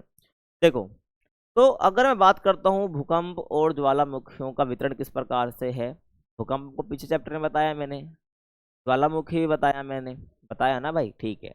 इनका वितरण किस प्रकार से, देखो यहाँ पर हम सबसे पहले एक महासागर का नाम ध्यान रखेंगे जिसका नाम है अटलांटिक महासागर, ठीक है। ये आपके एनसीईआरटी का ही मैप है, कोई टेंशन आपको नहीं लेनी है। देखो अटलांटिक महासागर कहाँ पर है पता है आपको? पता है ना, मैं बता देता हूँ फिर भी, कोई बात नहीं, है ना। ये आपका यूरोप वाला हिस्सा है, ये आपका अफ्रीका है, ये उत्तरी अमेरिका है, ये दक्षिण अमेरिका है। अब ये मत सोचने लग जाना भाई दक्षिण अमेरिका ये सबका इस साइड होता है, इस साइड क्यों है? अरे भाई आपकी पृथ्वी कैसी है, इस प्रकार की है ना। ये हमने एक चपटा बना दिया है, ये हमने एक क्या करा, मैप चपटा हो बना दिया, मतलब ऐसे आयत के जैसा बना दिया है। अगर मैं इसको फोल्ड कर दूं तो ये पीछे वाला हिस्सा इधर आ जाएगा, ये हिस्सा जो है ये इधर आ जाएगा, है ना। तो बस तुम्हें समझना है, इसलिए बता रहा हूँ बस। तो ये आपका उत्तर अमेरिका, दक्षिण अमेरिका, यूरोप वाला है, और ये अफ्रीका है ना। तो ये आपका पूरा यहाँ से यहाँ पर क्या है, ये पूरा आपका अटलांटिक महासागर है, ये पूरा क्या है आपका, ये अटलांटिक महासागर है। समझ आया? समझ आया। अब सुनो क्या बात बोली गई है कि अटलांटिक महासागर के बीच में बिंदुओं की एक रेखा है। कहाँ है भाई बिंदुओं की रेखा? देखो ये जो हल्के हल्के बिंदु दिख रहे हैं जहाँ पे मैं रेड रेड पेन चला रहा हूँ, ये बोला गया है कि अटलांटिक महासागर में, ये अटलांटिक महासागर के बीच में, तो बीच में अटलांटिक महासागर के यहाँ पर क्या है, बिंदुओं की एक रेखा है। बिंदुओं की एक रेखा है, क्या दर्शा रही है बताऊंगा, ध्यान से मेरी बात सुनना। ये रेखा तट रेखा के लगभग समानांतर है, ठीक है। जो इसके तट है और जो ये तट है इसके बिल्कुल समानांतर के, यानी बिल्कुल बीच में ये रेखा आपको देखने को मिल रही है। हाँ भाई देखने को मिल रही है। ये आगे हिंद महासागर तक पहुंचती है, ये आगे हिंद महासागर तक पहुंचती है। इंडिया का है, ये रहा इंडिया। तो ये आपको पूरा यहाँ पर हिंद महासागर तक भी देखने को मिलती है, ये पूरा है ना, हिंद महासागर तक भी पहुंचती है, देख लो ये पूरी हिंद महासागर तक पहुंच रही है, और आगे इधर भी जा रही है ये।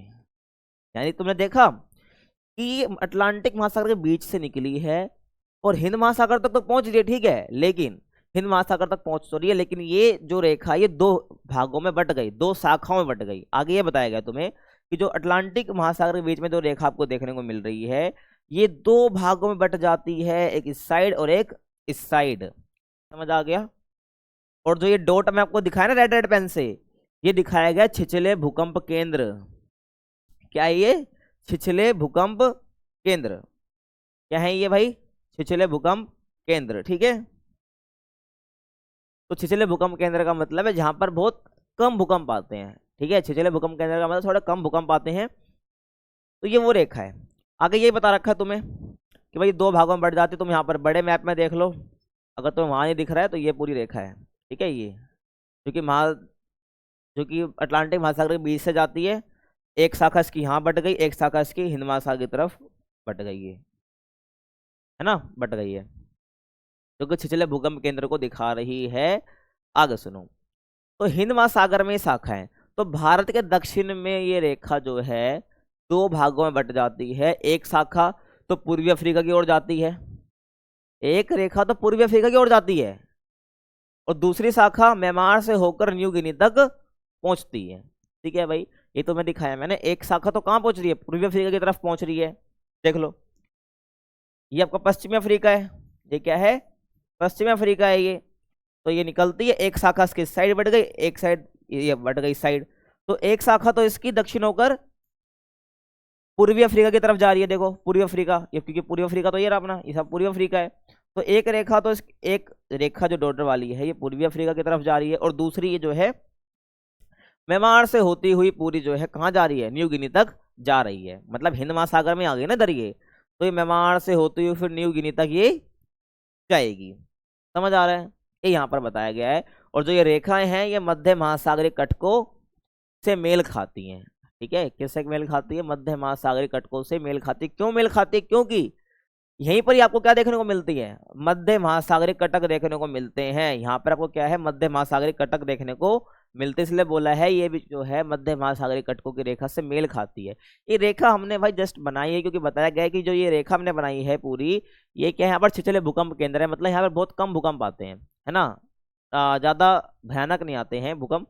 तो और यहीं पर आपको क्या देखने को मिलते हैं, मध्य महासागरीय कटक भी देखने को मिलते हैं। सबसे अच्छा एग्जाम्पल ये अटलांटिक महासागर है, तो यहाँ पर क्या आपका अटलांटिक महासागरीय कटक, क्या बोला मैंने, अटलांटिक महासागरीय कटक, जो कि आपको सेम इसी रेखा के पास देखने को मिलता है, क्योंकि अटलांटिक महासागर है, अटलांटिक महासागरीय कटक ही देखने को मिलता है।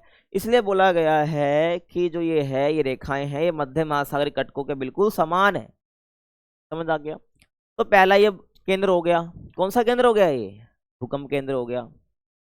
ज्वालामुखी केंद्र ही बता दिया, क्योंकि मध्य महासागरीय कटक में क्या ज्वालामुखी आ रहे हैं, ध्यान रखना है। और दूसरा क्षेत्र क्या है, दूसरा क्षेत्र जो है छायांकित मेखला के माध्यम से दिखाया गया है, जो कि छायांकित मेखला का मतलब है एक बेल्ट बना देना। मेखला मतलब होता है बेल्ट, और छायांकित मतलब शेडेड। दिखा देता हूँ पहले मैप में, वरना परेशान हो जाओगे तुम लोग, है ना। जितना भी ये शेडेड रीजन है, ये क्या है, शेडेड रीजन, ये जहाँ मैं रेड रेड पूरा कर रहा हूँ, ये शेडेड रीजन है, यानी छायांकित मेखला बनाया है। ठीक है, इधर भी देखो, ये पूरा ब्लैक डॉट भी दिख रहे हैं, उसको थोड़ा इग्नोर करो, पर जो बता रहा हूँ उसको देखो। जितना ये छायांकित भाग है, ये वाला हिस्सा, ये वाला हिस्सा ना, ये वाला हिस्सा पूरा, ठीक है, छायांकित भाग है। क्या दिखा रहा है पहले देख लो भाई। जो ये छायांकित भाग है ये गंभीर भूकंप क्षेत्र है। क्या है ये, गंभीर भूकंप क्षेत्र, जहां पर बहुत खतरनाक भूकंप आते हैं। ठीक है, तो देखो, तो जो छायांकित मेखला है ये जो है ना भाई, ये अल्पाइन हिमालय श्रृंखलाओं के और प्रशांत महासागरीय किनारों के समरूप है। जो ये छायांकित भाग में आपको दिखाया, ये अल्पाइन हिमालय श्रृंखलाओं की के और प्रशांत महासागरीय किनारों के समरूप है। अब जो आपको दिखा रहा हूँ ये अल्पाइन हिमालय, क्योंकि दिखा दिया मैंने पीछे शेडेड रीजन है। अब उसी को तुम ध्यान से देखो, ये पूरा अल्पाइन हिमालय है, ये पूरा क्या है, अल्पाइन हिमालय। जो ये ऑरेंज ऑरेंज तुमको दिख रहा है, ये यूरोप से स्टार्ट होता है। यूरोप में एक जगह है अल्पस, ठीक है ना, वेस्टर्न अल्पस। तो यहाँ से शुरुआत होता है, और यहाँ से पूरी जो है बेल्ट आपकी, ये जो पूरा आपका जो एरिया है, जिसको हम अल्पाइन हिमालय बोल रहे हैं। क्यों बोल रहे हैं भाई, हमने कोई शौक थोड़ी है, क्योंकि ये पूरा ऐसा एरिया जहाँ पर भूकंप बहुत ज्यादा आते हैं, है ना। तो यहाँ पर जो पूरा फैलता हुआ ये पूरा एरिया जो है, इसको हम क्या बोल रहे हैं, अल्पाइन हिमालय बोल रहे हैं, जो कि गंभीर भूकंपीय क्षेत्र है, जिसको शेडेड रीजन से आपके बुक वाले मैप में दिखाया है। और आगे आपका जो है आपका क्या आ जाता है, प्रशांत महासागर आ जाता है। ठीक है, ध्यान आपको रखना है आगे जाओगे जब, है ना, क्योंकि देखो आगे जाओगे तो ये पीछे पूरा मुड़ रहा होगा, क्योंकि अपनी भाई पृथ्वी तो ऐसी है ना, गोल, मतलब गोल नहीं है, ज्योइड शेप की है, तो ऐसे ही है। तो ये आगे इसको तुम फोल्ड करोगे तो आगे जाके प्रशांत महासागर आएगा, यहाँ पे कहीं प्रशांत महासागर आएगा, और फिर उस साइड भी तुम्हें कहीं प्रशांत महासागर देखने को मिलेगा। इसके आगे दक्षिण अमेरिका वगैरह आ जाएगा ना, तो दक्षिण अमेरिका के पश्चिमी साइड पर ही तो है प्रशांत महासागर। तो ये पूरा अल्पाइन हिमालय है, जहाँ पे गंभीर भूकंप आते हैं। ठीक है, मैप में भी दे रखा तुम्हारे, दिखा देता हूँ, देखो ध्यान सुनना मेरी बात। इधर अफ्रीका है, ऊपर पूरा यूरोप है, तो ये पूरी बेल्ट, ये हो गया, ये आगे जाके ये मैप देखो उधर से स्टार्ट होगा अभी, ये यहाँ से पूरा ये और ये है ना, ये पूरा अपना क्या अल्पाइन हिमालय है, ये पूरा क्या अल्पाइन हिमालय जो कि गंभीर भूकंप क्षेत्र है। समझ आ गया, हमें देखना ज्वालामुखी और भूकंप का वितरण इसलिए पढ़ रहे हैं हम ये। दूसरा क्षेत्र हो गया, ये बता दिया। भूकंप की गहराई की ओर बात कर लेते हैं। देखो जो मध्य महासागरीय कटक के क्षेत्र है ना, वहाँ भूकंप के उद्गम केंद्र कम गहराई पर है। मध्य महासागरीय कटक मैं आपको बता चुका हूँ, तो वहां पर जो भूकंप के उद्गम केंद्र जहां से भूकंप निकलता है वो कम गहराई पर है। उद्गम केंद्र कम गहराई पर मतलब भूकंप कम आएंगे, मतलब कम खतरनाक आएंगे। लेकिन जो अल्पाइन हिमालय वाली पट्टी है और जो प्रशांत महासागर किनारा है, ठीक है ना, ये केंद्र अधिक गहराई पर हैं। अभी जो ये प्रशांत महासागर आप सोच रहे होगे अल्पाइन हिमालय का तो आपने बता दिया, लेकिन आपने प्रशांत महासागर के किनारे वाला नहीं बताया, आपने छोड़ दिया। अरे भाई छोड़ा नहीं, अभी आगे बताऊंगा ये, ठीक है। अल्पाइन हिमालय तुमको दिखा दिया मैंने, और प्रशांत महासागरीय किनारों पर ये केंद्र अधिक गहराई पर हैं। मध्य महासागरीय कटक जो तुमको डॉटेड लाइन दिखाई थी वो पिछले भूकंप केंद्र मध्य महासागरीय कटक के सेम ही है लगभग वो, है ना। लेकिन जो अल्पाइन हिमालय की पट्टी है और जो प्रशांत महासागर के किनारे हैं वहां पर जो है अधिक गहराई पर आपको उद्गम केंद्र देखने को मिलता है, और उद्गम केंद्र अधिक गहराई पर है, इसका मतलब वहां पर भूकंप भी भयानक आएंगे। और ध्यान रखना, और जो प्रशांत महासागर के किनारों को सक्रिय ज्वालामुखी क्षेत्र होने के कारण, तो मैं पहले दिखाई देता हूँ। देखो ये आपका दक्षिण अमेरिका है, दक्षिण अमेरिका का पश्चिमी भाग है ना, नॉर्थ अमेरिका का पश्चिमी भाग पूरा, तो ये पूरा प्रशांत महासागर है आपको। और सबसे बड़ा महासागर आपको पता है प्रशांत महासागर, जिसको हम पैसिफिक ओशन भी कहते हैं। तो अब ये प्लेट वगैरह भूल जाओ 2 मिनट, अभी प्लेट का कंसेप्ट आगे है। अभी तुम इतना देखो, ये पूरा क्या प्रशांत महासागर है। तो प्रशांत महासागर के पूरे किनारों पर, प्रशांत महासागर के पूरे किनारे पर, और यहां से पूरा आपका जो एरिया चल गया, यहाँ से पूरा आपकी जो यहाँ से लेकर पूरी यहाँ तक बेल्ट है, जिसको हम क्या बोल रहे हैं अल्पाइन हिमालय, वहां से स्टार्ट हो रही है अल्पाइन हिमालय यहाँ तक। और ये पूरा महाद्वीप, पूरा प्रशांत महासागर का किनारे वाला हिस्सा, ये पूरा हिस्सा, यहाँ पर सबसे ज्यादा भूकंप देखने को मिलते हैं, ठीक है, गंभीर भूकंप क्षेत्र है। इसलिए ये जो पूरे महासागर के किनारों, प्रशांत महासागर के किनारों पर आपको जो ये देखने को मिल रहा है, ये उद्गम केंद्र बहुत गहराई पर है, यहाँ पर भूकंप बहुत ज्यादा आते हैं। इसलिए हमने इसको क्या बोल दिया है, इसलिए इसको हमने क्या बोल दिया है भाई, रिंग ऑफ फायर। क्या बोला, रिंग ऑफ फायर भी इसलिए कहा इसको जाता है। समझ आ गया मैं क्या कहना चाह रहा हूँ। प्रशांत महासागरीय किनारों को सक्रिय ज्वालामुखी क्षेत्र का कहा जाता है, क्योंकि वहां पर उद्गम केंद्र जहां से भूकंप निकलता है बहुत गहराई पर है, भूकंप बहुत खतरनाक आता है, इसलिए इसको रिंग ऑफ फायर कहा जाता है। समझ आ गया, ये तुमको ध्यान रखना है। ये टॉपिक आपको पीछे समझ आ गया, रिंग ऑफ फायर क्या है मैंने बता दिया है।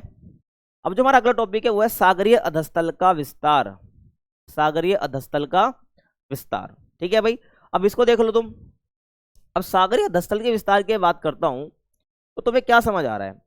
सागरीय अधस्थल की बात तो मैंने कर ली है कि भाई महाद्वीपीय मगन तट है, महाद्वीपीय उभार है, महाद्वीपीय ढाल है, वितलीय मैदान है, गहरी खाइयां हैं, है ना, मध्य महासागरीय कटक है। तो विस्तार का मतलब क्या, विस्तार का मतलब ये है कि जो हमें सागर के नीचे देखने को मिलता है अधस्थल में, ये सब इसका विस्तार लगातार हो रहा है, इसका विस्तार लगातार हो रहा है। अब विस्तार हो रहा है तो आप बोलोगे यार विस्तार हो रहा है तो मतलब कि क्या, लेकिन महासागर तो होते ही दिखते हैं, कभी तो हमारा महाद्वीप नहीं खिसक रहा है, ऐसे पूरा समझ आएगा। अगर महासागर के अधस्थल में विस्तार हो रहा है तो उसके बाद अभी तुम्हें समझ आ जाएगा, ठीक है। विस्तार हो रहा है, विस्तार होने के बाद जो पुरानी प्रॉपर्टी है वो नष्ट भी होती है, तो भी समझ आ जाएगा। देखो सबसे पहले यहाँ पर क्या बताया गया है कि मध्य महासागरीय कटकों के साथ साथ ज्वालामुखी उद्गार सामान्य क्रिया है, ठीक है। मध्य महासागरीय कटक आपको दिखा दिया मैंने, उसके साथ साथ ज्वालामुखी का उद्गार होना, उद्गार होगा कब, आपकी जब प्लेटें खिसकेंगी तो मध्य महासागरीय कटक में जो मुंह होता है वहां से लावा निकलेगा ही निकलेगा, ठीक है। और ये उद्गार क्षेत्र, ये उद्गार इस क्षेत्र में बड़ी मात्रा में लावा बाहर निकालते हैं, ठीक है। जो ये मध्य महासागरीय कटक है, ठीक है, एक हिस्सा बना रहा हूँ बस, बाकी जुड़े हैं बहुत सारी श्रृंखला से। यहाँ से जो लावा बाहर निकल रहा है बड़ी मात्रा में, है ना, तो बड़ी मात्रा में लावा बाहर निकलते इतना यहाँ पर बात करी गई है। और महासागरीय कटक जो है, महासागरीय कटक के मध्य भाग के दोनों तरफ समान दूरी पर पाई जाने वाली चट्टानों के निर्माण का समय, संरचना, संगठन और चुंबकीय गुणों में समानता पाई जाती है। अगर भाई देखो क्या बोला मैंने, ध्यान सुनना मेरी बात। मान लेते हैं ये क्या है यहाँ पर, ये मध्य महासागरीय कटक है ना। यहाँ से आपका मैग्मा बाहर निकल रहा है, फिर लावा बनता है, वो बाहर निकल रहा है। तो जो लावा इस साइड गिरा वही लावा आपका इस साइड गिरा, अलग लावा तो गिरा नहीं। तो इससे जो आकृति बनेगी, इससे जो चट्टानें आकृति बनेंगी, उसका जो निर्माण का समय है, संरचना है, संगठन, मतलब उसके अंदर क्या क्या खूबियां हैं, और जो चुंबकीय गुण है वो सेम ही तो होंगे, अलग अलग नहीं होंगे। आपको पता होना चाहिए, ये बातें आपको यहाँ पर बताई गई है ना। आगे सुनो, आगे सुनो। अब जो महासागरीय परपटी है, महासागरीय परपटी की जो चट्टानें हैं वो और महाद्वीप परपटी की चट्टानों की अपेक्षा अधिक नहीं है। पीछे बता चुका हूँ कि जब आपको महासागर के अंदर जो परपटी देखने को मिलेगी, परपटी मतलब क्या, जो आपके महासागर के नीचे देखने को मिल रही है, वो परपटी जो है, वो जो चट्टानें हैं, वो आपको ज्यादा नहीं देखने को मिलेगी महाद्वीपों के मुकाबले। और जो महासागरीय परपटी है उसकी चट्टानें 20 करोड़ वर्ष से अधिक पुरानी नहीं है। बाकी अपनी महाद्वीप की चट्टानें तो भाई बहुत करोड़ों साल पुरानी है ना, ध्यान रखना है। बाकी महासागरीय परपटी 20 करोड़ वर्ष पुरानी है। और गहरी खाइयों में भूकंप के उद्गम केंद्र अधिक गहराई पर है, जबकि मध्य महासागरीय कटकों के क्षेत्र में भूकंप केंद्र कम गहराई पर है। ठीक है ना, गहरी खाइया मतलब वो ट्रेंच, ठीक है ना। फिर आगे यहाँ पे कुछ ना कुछ आपके बन रहा होता है, यहाँ पे आगे फिर आपके मध्य महासागरीय कटक बन रही होती है ना, कुछ ऐसे टाइप। तो यही बोला गया है कि जो ट्रेंच बन रहा है, गहरी खाई बन चुकी है, इसका जो उद्गम केंद्र है वो बहुत गहराई पर है। लेकिन जो आपके मध्य महासागरीय कटक है, यानी इसका यहाँ पर जो इसका उद्गम केंद्र है, उद्गम केंद्र जो है कम गहराई पर है, कम गहराई पर, कम गहराई पर है, ठीक है। लेकिन यहाँ पर जो उद्गम केंद्र है वो ज्यादा गहराई पर है, ज्यादा गहराई में। ये ध्यान तुमको रखना, ये बताया गया है, ठीक है। अब आगे देखो, यहाँ तक तुम्हें समझ आया भाई। यहाँ पे बेसिक बातें बताई गई हैं, या तो कुछ बताया नहीं गया। यहाँ पर लावा का द्वार होता है, वो दोनों साइड गिरेगा तो कुछ ना कुछ आकृति बन रही होगी, परपटी बन रही होगी। अभी तुम्हें आगे समझ आएगा। अब परपटी बन तो रही है, लेकिन विनाश भी हो रहा है परपटी का, वो आगे तो विस्तार में बताया गया है ना। यहाँ तक तुम्हें समझ आ गया भाई, जो पर बनेगा सेम चीज रहेगी, है ना। नई पुरानी सब बता दी है, उद्गम केंद्र कहाँ पे क्या होता है, समझ आ गया। तुम आगे देखो, अब हम बात कर रहे हैं सागरीय अधस्थल के विस्तार की। पीछे टॉपिक हो चुका है अपना, मतलब इसको अब बताया गया विस्तार कैसे हो रहा है, विस्तार कैसे हो रहा है। तो जो सागरीय अधस्थल के विस्तार का जो कंसेप्ट है उसको दिया किसने है, हेस ने दिया है। किसने दिया है, हैरी हेस ने दिया है। ये कौन है, हैरी हेस है, समझ रहे हो तुम। कब दिया है, 1961 में दिया है। अब यहाँ पर क्या कहते हैं, अब मेरी बात ध्यान सुनना। यहाँ पर ये कहते हैं कि जो महासागरीय कटक है ना, तो दिखा चुका हूँ मध्य महासागरीय कटक, महासागरीय कटक के शीर्ष पर जो उसका मुंह है, शीर्ष पर लगातार ज्वालामुखी उद्भेदन, यानी ज्वालामुखी निकलता रहता है, ज्वालामुखी से लावा निकलता रहता है। महासागरीय परपटी में विभेदन हुआ और नया लावा इस दरार को भरकर महासागरीय परपटी को दोनों तरफ धकेल रहा है। मैं तुम्हें थोड़ा समझाने की कोशिश करता हूँ, देखो। जस्ट मान लो ये अपना सी सरफेस है, इसके नीचे क्या है, यहाँ पर मान लेते हैं, यहाँ पर हमारी मध्य महासागरीय कटक है ना, इतनी सी है, इतनी ऊंची खैर नहीं होती है। देखो यहाँ से क्या अपनी मध्य महासागरीय कटक है, यहाँ विजुलाइज करना है तुम्हें। यहाँ पर अपनी बहुत सारी पर्वत श्रृंखलाओं से जुड़ी हुई है ये, ऐसे यहाँ से लावा निकल रहा है। अब तुम मुझे खुद बताओ, जब लावा निकलेगा, लावा निकलेगा तो थोड़ा खिसकाएगा नहीं क्या, और लावा निकल गया सर, जब प्लेटें खिसक रही हैं, सीधी सी बात है।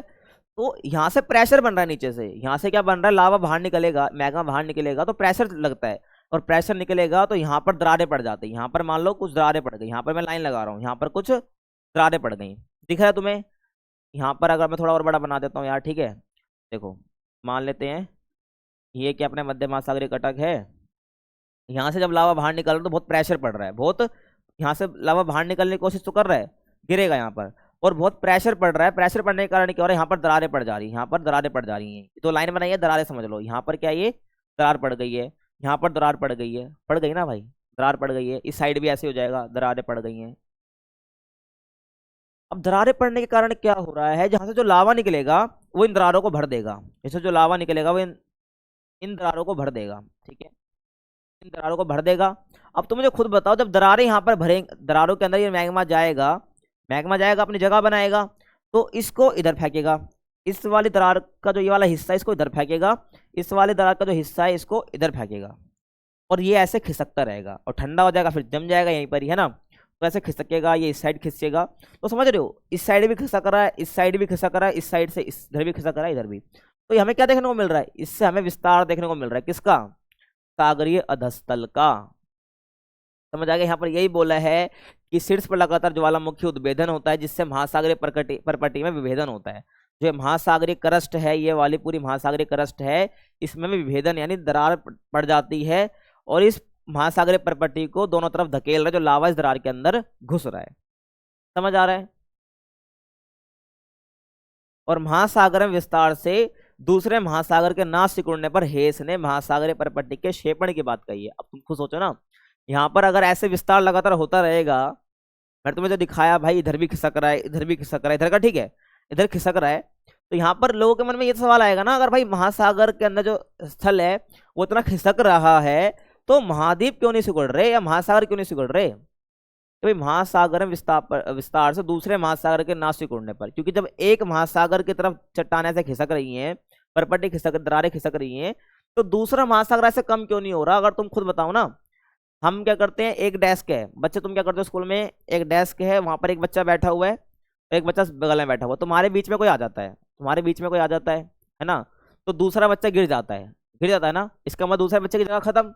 तो ऐसे ही यहाँ पे सवाल आया, तो डेस्क के यहाँ पर कोई बच्चा बैठा हुआ था, यहाँ पर कोई बच्चा बैठा हुआ था, बीच में कोई बच्चा आया, वो इस बच्चे को, बच्चा जगह कम होती है तो बच्चा यहाँ से गिर जाता है वो, है ना। तो यहाँ पर यही मन में सवाल आया कि भाई जब यहाँ से चट्टान खिसक रही है, परपटी खिसक रही है, तो दूसरा महासागर सिकुड़ेगा। लेकिन यहाँ पर जो हेस है, यहाँ पर ये कहते हैं कि महासागरीय परपटी का क्या होता है, क्षेपण भी होता है। अब ये क्षेपण तुम्हें समझ आ जाएगा यहाँ से, ठीक है। देखो, तो हेस ने बताया कि यदि ज्वालामुखी परपटी से नई परपटी का निर्माण भी हो रहा है, तो दूसरी ओर उसका विनाश भी हो रहा है, दूसरी ओर महासागरीय गर्तों में इनका विनाश भी हो रहा है। क्या हो रहा है, विनाश भी हो रहा है। देखो कैसे, मैं सिंपल सी बातें कर रहा हूँ। यहाँ पर जो है भाई क्या हो रहा है, ज्वालामुखी निकल रहा है, यहाँ पे दरारें हैं तो यहाँ पे भर रहा है, तो ये दरारें खिसकते खिसकते खिसकते क्या जाएगी, नीचे महासागर के अंदर ही क्या हो जाएगा, इसका ये नीचे चले जाएगी। ध्यान सुनना मेरी बात, एक प्लेट ये रही अपनी, एक प्लेट ये रही, ध्यान रखना, ये महाद्वीपीय प्लेट है, ये महासागरीय प्लेट है। तो यहाँ से जो दरारें भरेंगी और दरारें जो खिसकते खिसकते क्या होगी, एक टाइम ऐसा आएगा ये नीचे सबमर्ज कर जाएगी, मतलब कि घुस जाएगी नीचे, महाद्वीपीय भूपरपट्टी के महाद्वीपीय प्लेट के नीचे खिसक जाएगी, और वो परपट्टी जो चट्टाने, जो दरार जो थी वो खिसक रही थी, वो नीचे जाके खत्म हो जाएगी, इसका विनाश हो जाएगा। समझ रहे हो ना, ध्यान रखना ऐसे ही। तो और ऐसे नई परपट्टी आते जाएगी, दूसरी ओर उसका विनाश होता जाएगा। ये तो बोला है कि ज्वालामुखी से नई परपट्टी का निर्माण तो हो रहा है, यहाँ पर नई परपट्टी का निर्माण हुआ, और दूसरी तरफ जो पहले बनी थी वो खिसकते चले जाएगी नीचे, और ऐसे पूरा प्रोसेस चलता रहता है, जिससे जो दूसरा महासागर है वो सिकुड़ता नहीं है। समझ आ गया भाई, ध्यान रखना है। नेक्स्ट टॉपिक हम बात करते हैं प्लेट विवर्तनी की, जो कि एग्जाम पॉइंट ऑफ व्यू से काफी इंपॉर्टेंट है, ध्यान रखना। अब मैंने तुमको बता दिया भाई, जो यहाँ पर प्लेट विवर्तनी के सिद्धांत क्या कहता है, तुम जनरली समझ आना चाहिए पहले ही। देखो, तब तुम्हें ये टेक्स्ट समझ आएंगे। मैंने तुमको बता दिया भाई, पहले पेंजिया हुआ करता था भाई, वैगनर आया, उसने बोला कि दो फोर्स बता दिए कि अलग अलग हो गए इससे। लेकिन यहाँ पर ये बताया गया, प्लेट विवर्तनी के सिद्धांत ये कहता है कि भाई जो ये महाद्वीप है ना, ये महाद्वीप जो है प्लेट के ऊपर है, ये जो भूखंड है इसके नीचे क्या एक प्लेट है जो कि चलती रहती है, रुकती नहीं है। इस चलती हुई प्लेट की वजह से जो है ये जो महाद्वीप है अपनी जगह से खिसके हैं। समझ आ गया। और प्लेटें गतिमान क्यों होती हैं, संवहन धाराओं की वजह से, जो बता चुका हूं तुमको, ठीक है। तो सन 1967 में, ठीक है भाई, तो होता क्या है, आपको कुछ नाम याद रखने हैं, जो कि है भाई मैकेंजी, पार्कर और मॉर्गन ने स्वतंत्र रूप से क्या है जो विचार थे उनको समन्वित कर दिया। मतलब कि मैकेंजी, पार्कर, मॉर्गन जो है, इनके मन में विचार है, इन्होंने आपस में देखा भाई इससे क्या हो सकता है, उन्होंने वही करा कि स्वतंत्र रूप से उपलब्ध विचार को आपस में मिला दिया, समन्वित कर दिया। ठीक है, समन्वित कर दिया और एक प्लेट विवर्तनिक का सिद्धांत दे दिया। क्या तो यहाँ पर क्या कहते हैं कि एक विवर्तनिक प्लेट, विवर्तनिक है जिसको हम लिथोस्फेरिक प्लेट भी कह सकते हैं, ध्यान रखना है आपको। तो एक विवर्तनिक प्लेट जो है वो ठोस चट्टान का विशाल आकार का खंड है जो महाद्वीपीय और महासागरीय स्थलखंडों से मिलकर बना है। तो विवर्तनिक प्लेट क्या है? एक लिथोस्फेरिक प्लेट जिसको हम कह सकते हैं ठोस चट्टान का विशाल आकार का हिस्सा है। ठोस चट्टान है उसका हिस्सा है विवर्तनिक प्लेट, जो कि महाद्वीपीय और महासागरीय स्थलखंडों से मिलकर बना है। ठीक है, स्थल मंडलों से मिलकर है, महाद्वीपीय और महासागरीय। मैंने तुम्हें बता दिया महासागर के नीचे भी स्थल होता है, महासागर के नीचे भी स्थल होता है, और महाद्वीप के, आपको महाद्वीप का तो पता ही स्थल है, तो महाद्वीपीय और महासागरीय स्थलों से मिलकर बना है, जिसको हम बोलते हैं विवर्तनिकी प्लेट। समझ आ रहा तुमको? तो और स्थल मंडल की जब हम बात करते हैं, क्या बोला मैंने? देखो यहाँ पर तो महाद्वीपीय और महासागरीय स्थल मंडल से मिलकर आपकी विवर्तनिक प्लेट बन रही है, समझ रहे हो तुम? तो जो स्थल मंडल है ये कैसे बना है? परपटी यानी करस्ट, तीन स्ट्रक्चर बताए थे मैंने आपको, अब ऊपर पट्टी, मेंटल और कोर बताया था, जिसको करोड़ भी कहते हैं। तो स्थल मंडल जो आपका बनता है वो परपट्टी और ऊपरी मेंटल को मिलाकर बनता है ना? बताया था ना, मेंटल का ऊपरी भाग और एक निचला भाग, तो ऊपरी भाग मेंटल का और परपट्टी से मिलकर आपका स्थल मंडल बनता है ना? और जिसकी मोटाई जो महासागर पर अलग होती है, इसी स्थल मंडल की जो मोटाई है वो महासागर पर अलग होगी, महाद्वीपों पर अलग होगी। तो इसकी जो मोटाई है वो महासागरों में 5 से 100 किलोमीटर के करीब होती है, और महाद्वीपों पर ये लगभग 200 किलोमीटर के आसपास इसकी मोटाई होती है स्थल मंडल की। ठीक है, और एक प्लेट को महाद्वीपीय महासागरीय प्लेट कब कहा जाएगा? मैं कह रहा हूँ कि विवर्तनिक प्लेट है ना, पूरा एक भूखंड था जिसके नीचे प्लेट गतिमान थी, वो प्लेट एक चट्टान का खंड है जो कि गतिमान रहता है ना? तो एक प्लेट को मैं कब महाद्वीपीय प्लेट कहूंगा, कब एक प्लेट को मैं महासागरीय प्लेट कहूंगा? ये किस बात पे डिपेंड करता है? इस बात पे डिपेंड करता है कि उस प्लेट का अधिकतर भाग किस जगह पर आता है, महासागर पर आता है या महाद्वीपों पर आता है। क्या कह रहा हूँ भाई मैं, कि एक प्लेट को मैं महासागरीय प्लेट, क्योंकि हमारी जो प्लेट होती है महासागरीय प्लेट भी होती है, महाद्वीपीय प्लेट भी होती है, सिंपल सी बात है। तो एक प्लेट को मैं महाद्वीपीय कहूंगा या महासागरीय कहूंगा, मैं कब कहूंगा? बस ये ध्यान रखना है कि हमें देखना है, जब हमें नामकरण करना है महासागरीय प्लेट है महाद्वीपीय प्लेट है, तो सिंपल सा मतलब देखना चाहिए कि उस प्लेट का अधिकतर भाग महासागर पर है महाद्वीप पर है। ठीक है, जैसे कि देखो ध्यान से ना, अभी यूरेशियन प्लेट है, इसका अधिकतर हिस्सा कहाँ पर है? महाद्वीप पर है, यूरोप और एशिया वाले हिस्से पर है, तो ये यूरेशियन प्लेट हो जाएगी, है ना? और ऑस्ट्रेलियन प्लेट देख लो आप, और इंडियन प्लेट देख लो, ये तो इंडियन प्लेट और ऑस्ट्रेलियन प्लेट पूरी यहां से मैं मिला देता हूँ एक बार, ये इसका अधिकतर हिस्सा देख लो, महाद्वीप का हिस्सा तो इतना ही है और महाद्वीप का हिस्सा इतना सही है बस, तो पूरा हिस्सा इसका महासागर पर ज्यादा है। इस प्लेट का हिस्सा जो है, जिसको इंडो ऑस्ट्रेलियन प्लेट कहते हैं, आगे बताऊंगा तुम्हें, समझना भी भारत के बारे में जब बताऊंगा हल्का सा आगे, तो वहां पर इंडो ऑस्ट्रेलियन प्लेट की बात हम करेंगे। तो इंडो ऑस्ट्रेलियन प्लेट की जब हम बात करेंगे तो एक महासागरीय प्लेट है, क्यों? क्योंकि इसका अधिकतर हिस्सा देखो महासागरों पर है। समझ आ रहा है तुमको? ये ध्यान रखना, इस प्रकार से हम क्या कर देते हैं, नामकरण कर देते हैं। और जो ये प्लेटें हैं, ये जो प्लेट जितनी मैं आपको बता रहा हूँ, महासागरीय प्लेट महाद्वीपीय प्लेट, ये दुर्बलता मंडल पर एक दृढ़ इकाई के रूप में क्षैतिज अवस्था में चलायमान है। दुर्बलता मंडल देखो, ये आपका मेंटल है पूरा यहाँ से यहाँ तक, है ना? यहाँ से आपका पूरा मेंटल है, ये तो ये आपका निचला मेंटल हो गया, और ये आपका ऊपरी मेंटल होगा, जिसको एस्थेनोस्फेयर यानी कि दुर्बलता मंडल भी कहा जाता है। तो दुर्बलता मंडल पर, तो यहाँ दुर्बलता मंडल है, तो इसी के ऊपर जो है क्षैतिज अवस्था क्या होती है? देखो, एक होती है ऊर्ध्वाधर अवस्था और क्षैतिज अवस्था होती है यूं, यानी यूं चलना क्षैतिज अवस्था में और ऊपर चलना ऊर्ध्वाधर अवस्था में, तो हमसे बोला क्षैतिज अवस्था में। तो क्षैतिज अवस्था में यानी इस साइड और इस साइड ऐसे, तो एस्थेनोस्फेयर के ऊपर दुर्बलता मंडल के ऊपर, दुर्बलता मंडल पर एक दृढ़ इकाई के रूप में ये जो प्लेटें हैं ये क्षैतिज अवस्था में चलायमान है, मतलब कि इधर से इधर खिसक रही है ना, कि यूं जा रही है, यूं इधर खिसक रही है, इधर साइड खिसक रही है। तो दुर्बलता मंडल के ऊपर चलायमान ये हैं ये प्लेटें, इस वजह से जो है इन महाद्वीपों में खिसकाव आता है। ठीक है, और दुर्बलता मंडल में भी ये चल क्यों रही है, क्षैतिज अवस्था में चल क्यों रही है? क्योंकि दुर्बलता मंडल के पास ही जो है हमारी क्या है, संवहन धाराएं हैं। क्या है? संवहन धाराएं हैं, ध्यान तुमको रखना है। ठीक है, समझ आ गया?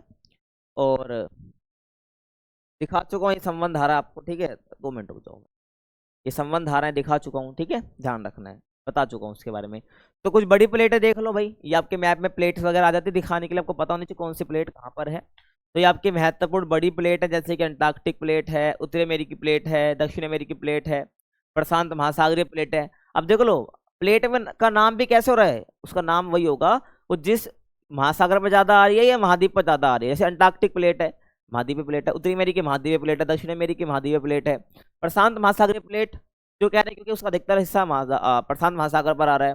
ऐसे Indo Australian plate, New Zealand plate, ये क्या क्या आपकी महासागरीय प्लेट है, ध्यान रखना, मैंने पीछे बताया था इसके बारे में। अफ्रीकी प्लेट और यूरेशियाई प्लेट, यूरेशियाई प्लेट आपकी कैसी है, महाद्वीपीय प्लेट है ना। तो ऐसे आप इनको यहाँ पर देख सकते हो, यूरेशियाई प्लेट हो गई, उत्तरी अमेरिकी प्लेट है ना। यूरेशियाई प्लेट आपकी उधर से भी, क्योंकि हिस्सा उधर जाके इधर आ रहा है, ये हिस्सा अगर तुम इसको मिला दोगे तो ये हिस्सा यहाँ पर आके मिलेगा ना, क्योंकि मैप पे तो हम एक ही साइड से देखते हैं। तो ये यूरेशियाई प्लेट यहाँ भी और यहाँ साइड भी है, ठीक है। अफ्रीकी प्लेट हो गई, दक्षिण अमेरिकी प्लेट हो गई, तो ये आपको ध्यान रखना है ना। तो ये तो बड़ी प्लेट हो गई, ऐसे कुछ छोटी प्लेट भी है, कोकोस प्लेट है, नजुका प्लेट है, अरेबियन प्लेट है, फिलीपीन प्लेट है, कैरोलिन प्लेट है। जैसे यहाँ पर एक दो मैं दिखा देता हूँ ना, देखो जैसे कि यहाँ पर कोकोस प्लेट ये रही, नजुका प्लेट ये रही, है ना, अरेबियन प्लेट ये रही, तो पता होना चाहिए तुमको, ठीक है। ये क्या है, ये क्या है, ये छोटी प्लेट्स है, महत्वपूर्ण छोटी प्लेट है, और बहुत सारी होती है छोटी प्लेट, ठीक है। बाकी आपको यहाँ पर कमी दिखा रखे हैं तो कि एनसीईआरटी में है, तो वही आपको ध्यान रखना है। आगे चले, अब ना प्लेटों की सीमा भी होती है, क्या होती है, प्लेट की सीमा होती है, सीमा, ठीक है। अपसारी सीमा, अभिसारी सीमा और रूपांतरण सीमा।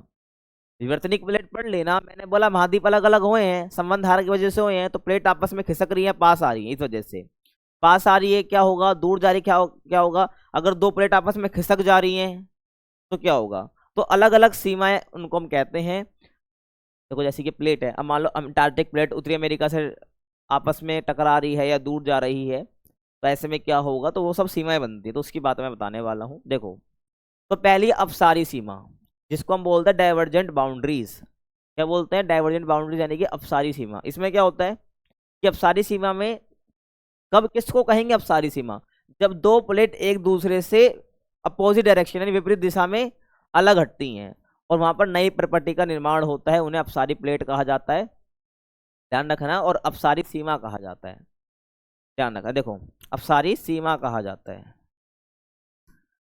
ठीक है भाई। तो यहाँ पर एक प्लेट ये रही, प्लेट नंबर 1 कह लो इसको, प्लेट नंबर 1, और ये प्लेट नंबर 2, तो ये भी देखो एक दूसरे से दूर खिसक रही है, तो यहाँ से मैग्मा बाहर निकलता है और यहाँ पर गिरता है, तो इससे एक नई प्रॉपर्टी का निर्माण होता है, यहाँ पर प्रॉपर्टी बनती है, नई प्रॉपर्टी, ठीक है, क्योंकि यहाँ से प्लेट अलग अलग खिसक रही है, तो यहाँ से ऊर्जा का निर्माण होता है, ऊर्जा से प्रेशर बनता है और मैग्मा तुम्हारा बाहर आ जाता है।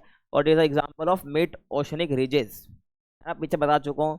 तो मैंने बताया प्लेट दूसरे से हट रही है, तो वहां पर वो डाइवर्जेंट बाउंड्रीज यानी कि अपसारी सीमाएं, है ना। और वह स्थान जहां से प्लेट एक दूसरे से दूर हटती है वो उन्हें प्रसारी स्थान बोला जाता है, यानी कि इस कौन सा स्थान, ये वाला स्थान, यहाँ से हट रही है ना दोनों एक दूसरे से, तो ये स्थान क्या कहा जाएगा, उसको हम बोलेंगे प्रसारी स्थान। आगे चले, उसके बाद है भाई अभिसारी सीमा, ठीक है, जिनको हम कन्वर्जेंट बाउंड्रीज भी कहते हैं। तो जब एक प्लेट दूसरी प्लेट के नीचे धंस जाती है, अब दूर नहीं जा रही है, पास आ रही है, और ऐसे में क्या होती है, एक प्लेट धंसती है और एक ऊपर चढ़ती है। तो जब एक प्लेट दूसरी प्लेट के नीचे धंसती है और जहां भूपर पट्टी नष्ट होती है वह अभिसरण सीमा कहलाती है, ठीक है। तो जब एक प्लेट देखो, एक प्लेट ये रही और एक प्लेट ये रही, है ना, तो जब एक प्लेट दूसरी प्लेट के नीचे धंसती है, तो देखो ये प्लेट जो है नीचे धंस रही है इस प्लेट के, देखो तुम देख सकते हो मैप में, जो इमेज मैंने लगाई है, तो ये प्लेट जाके नीचे धंस रही है इस वाली प्लेट के, है ना। तो यहाँ पर प्रॉपर्टी नष्ट होती है, यहाँ पर देखो क्योंकि ये प्लेट जो थी नीचे जाके धंस गई, तो यहाँ जो प्रॉपर्टी थी ये नष्ट हुई है ना। तो इसको बोलते हैं अभिसरण सीमा। और वह स्थान जहाँ प्लेट धंसते हैं उसको हम क्या बोलते हैं, प्रविष्टन क्षेत्र बोलते हैं, सबडक्शन जोन बोलते हैं। तो यहाँ पर प्लेट धंसी तो ये जोन क्या है आपका, इसको हम बोलते हैं प्रविष्टन क्षेत्र। और अभिसरण सीमा 3 प्रकार से हो सकता है। अब जो अभिसरण है ना, मैंने एक प्लेट धंस रही है ना भाई और दूसरी प्लेट चढ़ जा रही है, तो यहाँ पर भूपर पट्टे का निर्माण होता है और यहाँ पर कुछ देखो ऊपर एक आकृति बनती है, यहाँ पे नई प्रॉपर्टी नहीं बनी, धंसने से बना है। जैसे ये जब आप हिमालय पर्वत वगैरह देखते हो, सब ये अभिसरण सीमा का ही या अभिसरण का ही खेल है सारा, ठीक है। और अभी आज भी जो है अपना क्या हिमालय आगे और बढ़ रहा है ना, कहा जाता है। तो वो अभिसरण की वजह से ही हो रहा है। लगातार जो नीचे एक प्लेट खिसक धस जा रही है और उसके आगे यहाँ पर कुछ ना कुछ बन जा रहा है ना, नष्ट हो रही है प्रॉपर्टी, बेसिकली ये प्रॉपर्टी नष्ट हो रही है, तो ऊपर एक उभार बन जाता है। अब जो अभिसरण 3 प्रकार से हो जाता है, तो महासागरीय और महाद्वीपीय प्लेट के बीच, भाई एक प्लेट महासागरीय प्लेट हो सकती है और एक प्लेट महाद्वीपीय प्लेट हो सकती है, और या दोनों ही महासागरीय प्लेटों के बीच ये हो सकता है, या दोनों ही महाद्वीपीय प्लेटों के बीच में ये हो सकता है। ठीक है भाई, ध्यान रखना है। उसके बाद रूपांतरण सीमा, तो यहाँ पर ना पास आती है ना खिसकती है, मतलब यहाँ पर ना दूर जाती है, बस आपस में खिसक जाती है। तो कैसे खिसक जाती है, ऐसे ध्यान रखना है। तो यहाँ पर क्या रूपांतरण सीमा में, यहाँ तो ना कोई नई प्रॉपर्टी का निर्माण होता है और ना ही कोई प्रॉपर्टी का विनाश होता है, जिन्हें रूपांतरण सीमा हम कहते हैं। देखो जैसे कि एक दोनों प्लेट है, ये प्लेट इधर खिसक गई और ये प्लेट इधर खिसक गई है ना, और यहाँ पर क्या इसका वो उद्गम केंद्र है, और इसका कारण है कि इस सीमा पर प्लेट एक दूसरे के साथ साथ क्षैतिज दिशा में सरक जाती है ना, तो प्लेट टकराती नहीं है, खिसक जाती है ऐसे, बिल्कुल यूं खिसक जाती है क्षैतिज अवस्था में या क्षैतिज दिशा में। ठीक है, आगे चले। अगला क्वेश्चन, प्लेट प्रवाह की दरें। क्या बोला मैंने, प्लेट प्रवाह की दरें। तो देखो, प्रवाह की दरें, दरें मतलब रेट, रेट, और प्रवाह मतलब खिसकना, एक तरह से फ्लो हो जाना, है ना। तो जो प्लेट मैंने आपको पीछे बताई, ये प्लेटें खिसक तो रही हैं, लेकिन कितना खिसक रही हैं उसको हम बोलेंगे प्लेट प्रवाह दरें। तो जो प्लेट है कितना खिसक रही है, कितना खिसक रही है ना, मतलब कितने टाइम में कितना खिसक रही है, इसको हम बोलेंगे प्लेट प्रवाह दरें। तो यही बताया गया है। तो ये प्रवाह जो है, प्रवाह की दरें भी नहीं, ये नहीं कि सारी प्लेट की प्रवाह जो अलग होने खिसकने की जो स्पीड है वो सेम होगी, नहीं, सबकी अलग अलग है। जैसे कि अब जो आकृतिक कटक की प्रवाह दर है, क्या बोला मैंने, आकृतिक कटक या आकृतिक प्लेट तुम कह लो, ठीक है, वहां पर जो प्रवाह दर है वो सबसे कम है, यानी कि 2.5 सेंटीमीटर प्रति वर्ष से भी कम है। अब तुम सोचा डेली खिसक रही है, नहीं, वर्ष में गिना जाता है कि वर्ष में कितनी खिसकी। तो जो अंटार्कटिक कटक है, इसकी जो प्रवाह दर है ना, इसकी क्या 2.5 सेंटीमीटर प्रति वर्ष से भी कम है, यानी कि 2.5 सेंटीमीटर से भी कम जो है ये एक साल में खिसक रही है, एक साल में खिसक रही है, एक साल में खिसक रही है। ठीक है, ध्यान तुमको रखना है। और उसके बाद ईस्टर द्वीप के निकट पूर्वी प्रशांत महासागरीय उभार, जो कि भाई चिली से 3,400 किलोमीटर और पश्चिम की ओर दक्षिणी प्रशांत महासागर में है ना, इसकी प्रवाह दर सबसे ज़्यादा है, जो कि 5 सेंटीमीटर प्रति वर्ष से भी अधिक है। यानी कि आपको जो बताऊं, तो ईस्टर द्वीप के निकट कौन सा पूर्वी महासागरीय उभार, जो कि चिली से 3400 किलोमीटर पश्चिम की ओर है, दक्षिणी प्रशांत महासागर में है। ठीक है भाई, यहाँ पर जो हमें प्रवाह दर देखने को मिलता है ना प्लेट्स के बीच में, वो कितना है भाई, 5 सेंटीमीटर से भी ज्यादा है। कितना है, 5 सेंटीमीटर से भी ज्यादा है। वहां पे 2.5 सेंटीमीटर था, से भी कम था, यहाँ पे 5 सेंटीमीटर से भी ज्यादा है, और ये सबसे ज्यादा है ना। जो प्रशांत महासागरीय प्लेट है, यहाँ पर सबसे ज्यादा हमें उभार उभार कह रहा हूँ स्पीड देखने को मिलती है खिसकने की, जो कि ईस्टर द्वीप के पास है। समझ गए, आगे चले। अब जो प्लेट है, इसको संचालित करने वाले बल कौन से हैं, जो कि बता चुका हूँ, संवहन धारा है, टॉपिक दे रखा, दोबारा बता रहा हूँ। तो प्लेट को संचालित करने वाले बल कौन से हैं, देखो। तो शुरुआती मान्यता क्या थी, जो वेगनर जैसे जो और भी यहाँ पर वैज्ञानिक थे, वो मानते थे कि पृथ्वी एक ठोस है और स्थिर पिंड है, पृथ्वी घूमती नहीं है, ठोस है, स्थिर पिंड है, कोई गति नहीं है, ये मानते थे। लेकिन बाद में जब प्लेट विवर्तन के सिद्धांत आया, सागरीय अधस्तल विस्तार का सिद्धांत आया, है ना, तो यहाँ पर इन सिद्धांतों ने बताया कि पृथ्वी की सतह की परत और भूगर्भ स्थिर नहीं है। मतलब भूगर्भ, भूगर्भ समझ रहे हो ना, क्रस्ट का नीचे वाला हिस्सा, अरे मतलब जहाँ पर हम खड़े हैं उसके नीचे वाला हिस्सा वो भूगर्भ हो गया। तो ना ही भूगर्भ रुका हुआ है और ना ही पृथ्वी की सतह रुकी हुई है, दोनों क्या है, गतिमान है। और प्लेटें भी धीरे धीरे गतिमान होती हैं, ये बोला गया इस सिद्धांत में। और यहाँ पर तुम्हें संबंध धाराओं के बारे में फिर से बताया गया, और माना जाता है यहाँ पर क्या, तो यहाँ पर तुम्हें सब कुछ बता चुका हूँ पहले ही, है ना, तो दोबारा बता रहा हूँ, लेकिन थोड़ा फटाफट बताऊंगा। तो माना जाता है कि दृढ़ प्लेट के नीचे चलायमान चट्टानें वृत्ताकार रूप में चल रही हैं। यहाँ पर ये बोला दृढ़ प्लेट है, दृढ़ प्लेट के नीचे चलायमान चट्टानें वृत्ताकार रूप में चल रही हैं। देखो इस प्रकार से, है ना, यहाँ पर प्लेट्स हैं आपकी, है ना, तो यहाँ पर जो चट्टानें हैं, कौन सी भाई, प्लेट के नीचे चलायमान चट्टानें जो चल रही हैं, वो वृत्ताकार रूप में चल रही हैं, कुछ इस प्रकार से, है ना। कुछ इस प्रकार से जो है ये संबंध धाराएं हैं। ये क्या है, संबंध धाराएं हैं, ध्यान रखना। कुछ इस प्रकार से चल रही हैं, ये कुछ इस प्रकार से चल रही है, कुछ इस प्रकार से ये चल रही हैं, समझे, ध्यान रखना अभी। अब जो उष्ण पदार्थ है वो धरातल पर पहुंचता है और फैलता है और धीरे धीरे ठंडा होता है और फिर गहराई में जाकर नष्ट हो जाता है। उष्ण पदार्थ मतलब गर्म पदार्थ। तो यही बोला है कि जो उष्ण पदार्थ है वो धरातल पर पहुंचता है और फैलता है और धीरे धीरे ठंडा हो जाता है, फिर गहराई में जाकर नष्ट हो जाता है। और यही चक्र बार बार दोहराया जाता है, जैसे संबंध धारा हम कहते हैं। अब तुम्हें ध्यान सुनना, मैंने क्या बोला यहाँ पर, ठीक है। इसको 2 मिनट इरेज करते हैं हम। देखो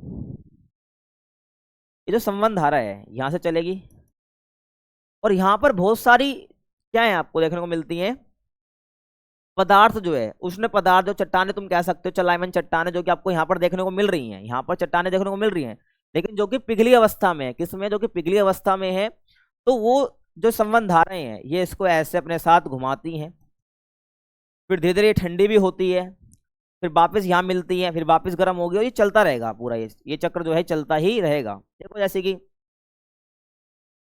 यहाँ पर जो यहाँ पर जो भी पदार्थ चट्टान है मोल्टन स्टेट, यानी कि भाई आपकी पिघली अवस्था में है। तो यहाँ पर चट्टाने कोल्ड है, ठंडी है, लेकिन जैसे ही वो यहाँ पर नीचे वापस आएंगी, क्योंकि चक्र पूरा चलता है, संबंध धाराएं के एक तरह से वृत्ताकार रूप में चल रही हैं। और इसलिए यहाँ पर ये बोला गया है कि जो चलायमान चट्टाने हैं ये वृत्ताकार रूप में चल रही हैं, यानी एक सर्कुलर वे में चल रही हैं। जो चट्टाने हैं ये वृत्ताकार रूप में चल रही हैं। तो यहाँ से जो चट्टाने भाई ठंडी हुई है ना, ठंडी होकर वापिस ये यहाँ पर गर्म हो जाएगी और गर्म धीरे धीरे होगी, फिर वापस ये जो चट्टाने ऊपर जाएंगी जाएंगी जाएंगी, फिर यहाँ पर जो गर्म हो गई है यहाँ पर वापस ठंडी होगी, फिर ऐसे चलती रहेगी। तो इसलिए यहाँ पर बोला गया है वृत्ताकार रूप में जो चट्टाने हैं चलती रहेंगी और इन्हीं के ऊपर जो है एक दृढ़ प्लेट है और इसी कन्वेंशन सेल जिसको हम बोलते हैं संबंध धारा, ये बार बार चलता हो, ये जो है अवस्था चलती रहती है संबंध धाराओं वाली। इस वजह से जो प्लेट है वो आपस में यहाँ पर गति कर पाती है। समझ आ रहा है तुम्हें? वही चक्कर बार बार दोहराया जाता है जिसको संबंध धारा कहा जाता है, ठीक है। और पृथ्वी के अंदर जो ताप की उत्पत्ति होती है, मैंने बोला जो पृथ्वी के अंदर जो आपको ताप की उत्पत्ति देखने को मिलती है वो 2 वजह से देखने को मिलती है, रेडियोधर्मी तत्वों का क्षेप और अवशिष्ट ताप, ठीक है। तो 2 तत्व होते हैं। अब आपको इतना आगे नहीं जाना है कि भाई रेडियोधर्मी तत्व क्या होते हैं, बस इतना बता देता हूँ। रेडियोधर्मी तत्व होते हैं जो कि अस्थिर तत्व होते हैं, कहने का मतलब जिसमें प्रोटॉन और न्यूट्रॉन की संख्या सेम नहीं होती है, इसलिए वो स्थिर है। जिसमें प्रोटॉन और न्यूट्रॉन की संख्या सेम होती है ना, वो तत्व स्थिर होते हैं, है ना। और वही बात है, तो जो तत्व अस्थिर है वो इनको हम रेडियोधर्मिक तत्व बोल रहे हैं। तो इनके क्षय से मतलब इनका नष्ट होने से और अवशिष्ट ताप जो है, ठीक है, तो इस वजह से जो है पृथ्वी के अंदर जो है ताप उत्पन्न होता है, गर्मी उत्पन्न होती है, ध्यान रखना है। जिससे संबंध धाराएं बन रही हैं। और संबंध धारा ये कर रही, चट्टाने जो है वो पिघली अवस्था में वो ठंडी हो रही है, फिर गर्म हो रही, ठंडी हो रही है, गर्म हो रही है, इसलिए वो एक जो है भाई वो चक्र चलता रहता है, जिससे जो प्लेटें हैं वो चल रही हैं, गतिमान है। और आर्थर होम्स ने 1930 में इस विचार को प्रतिपादित किया था, मैं तुम्हें पीछे ही बता चुका हूँ, ठीक है। जिससे जो हैरी हेस का जो सागरीय तल विस्तार की अवधारणा है वो प्रभावित भी हुई थी, और बताया मैंने आपको पीछे कि सागरीय धस्तल का विस्तार क्या है। और भाई ये प्लेट को प्रभावित करता है, यानी प्लेट का प्रवाह करवाता है, और प्लेट का प्रभाव हो रहा है जिस वजह से महाद्वीपों का प्रभाव भी हो रहा है, ध्यान रखना है। लास्ट टॉपिक आपका इस चैप्टर का जो कि है भारतीय प्लेट का संचरण। इंडियन प्लेट दिखाई थी ना मैंने तुमको, नहीं दिखाई, दोबारा दिखा दूं क्या? हाँ देखो ये है इंडियन प्लेट, ये क्या है, इंडियन प्लेट है, और ये है ऑस्ट्रेलियन प्लेट। तो इसको और इसको मिलाकर हम टोटली इंडो ऑस्ट्रेलियन प्लेट कह देते हैं। क्या कह देते हैं? इंडो ऑस्ट्रेलियन प्लेट, जो कि एक महासागरीय प्लेट है, ठीक है। यहाँ पर जो बातें तो मैं बताने वाला हूँ उसको ध्यान से सुन लेना मेरी बात, ठीक है।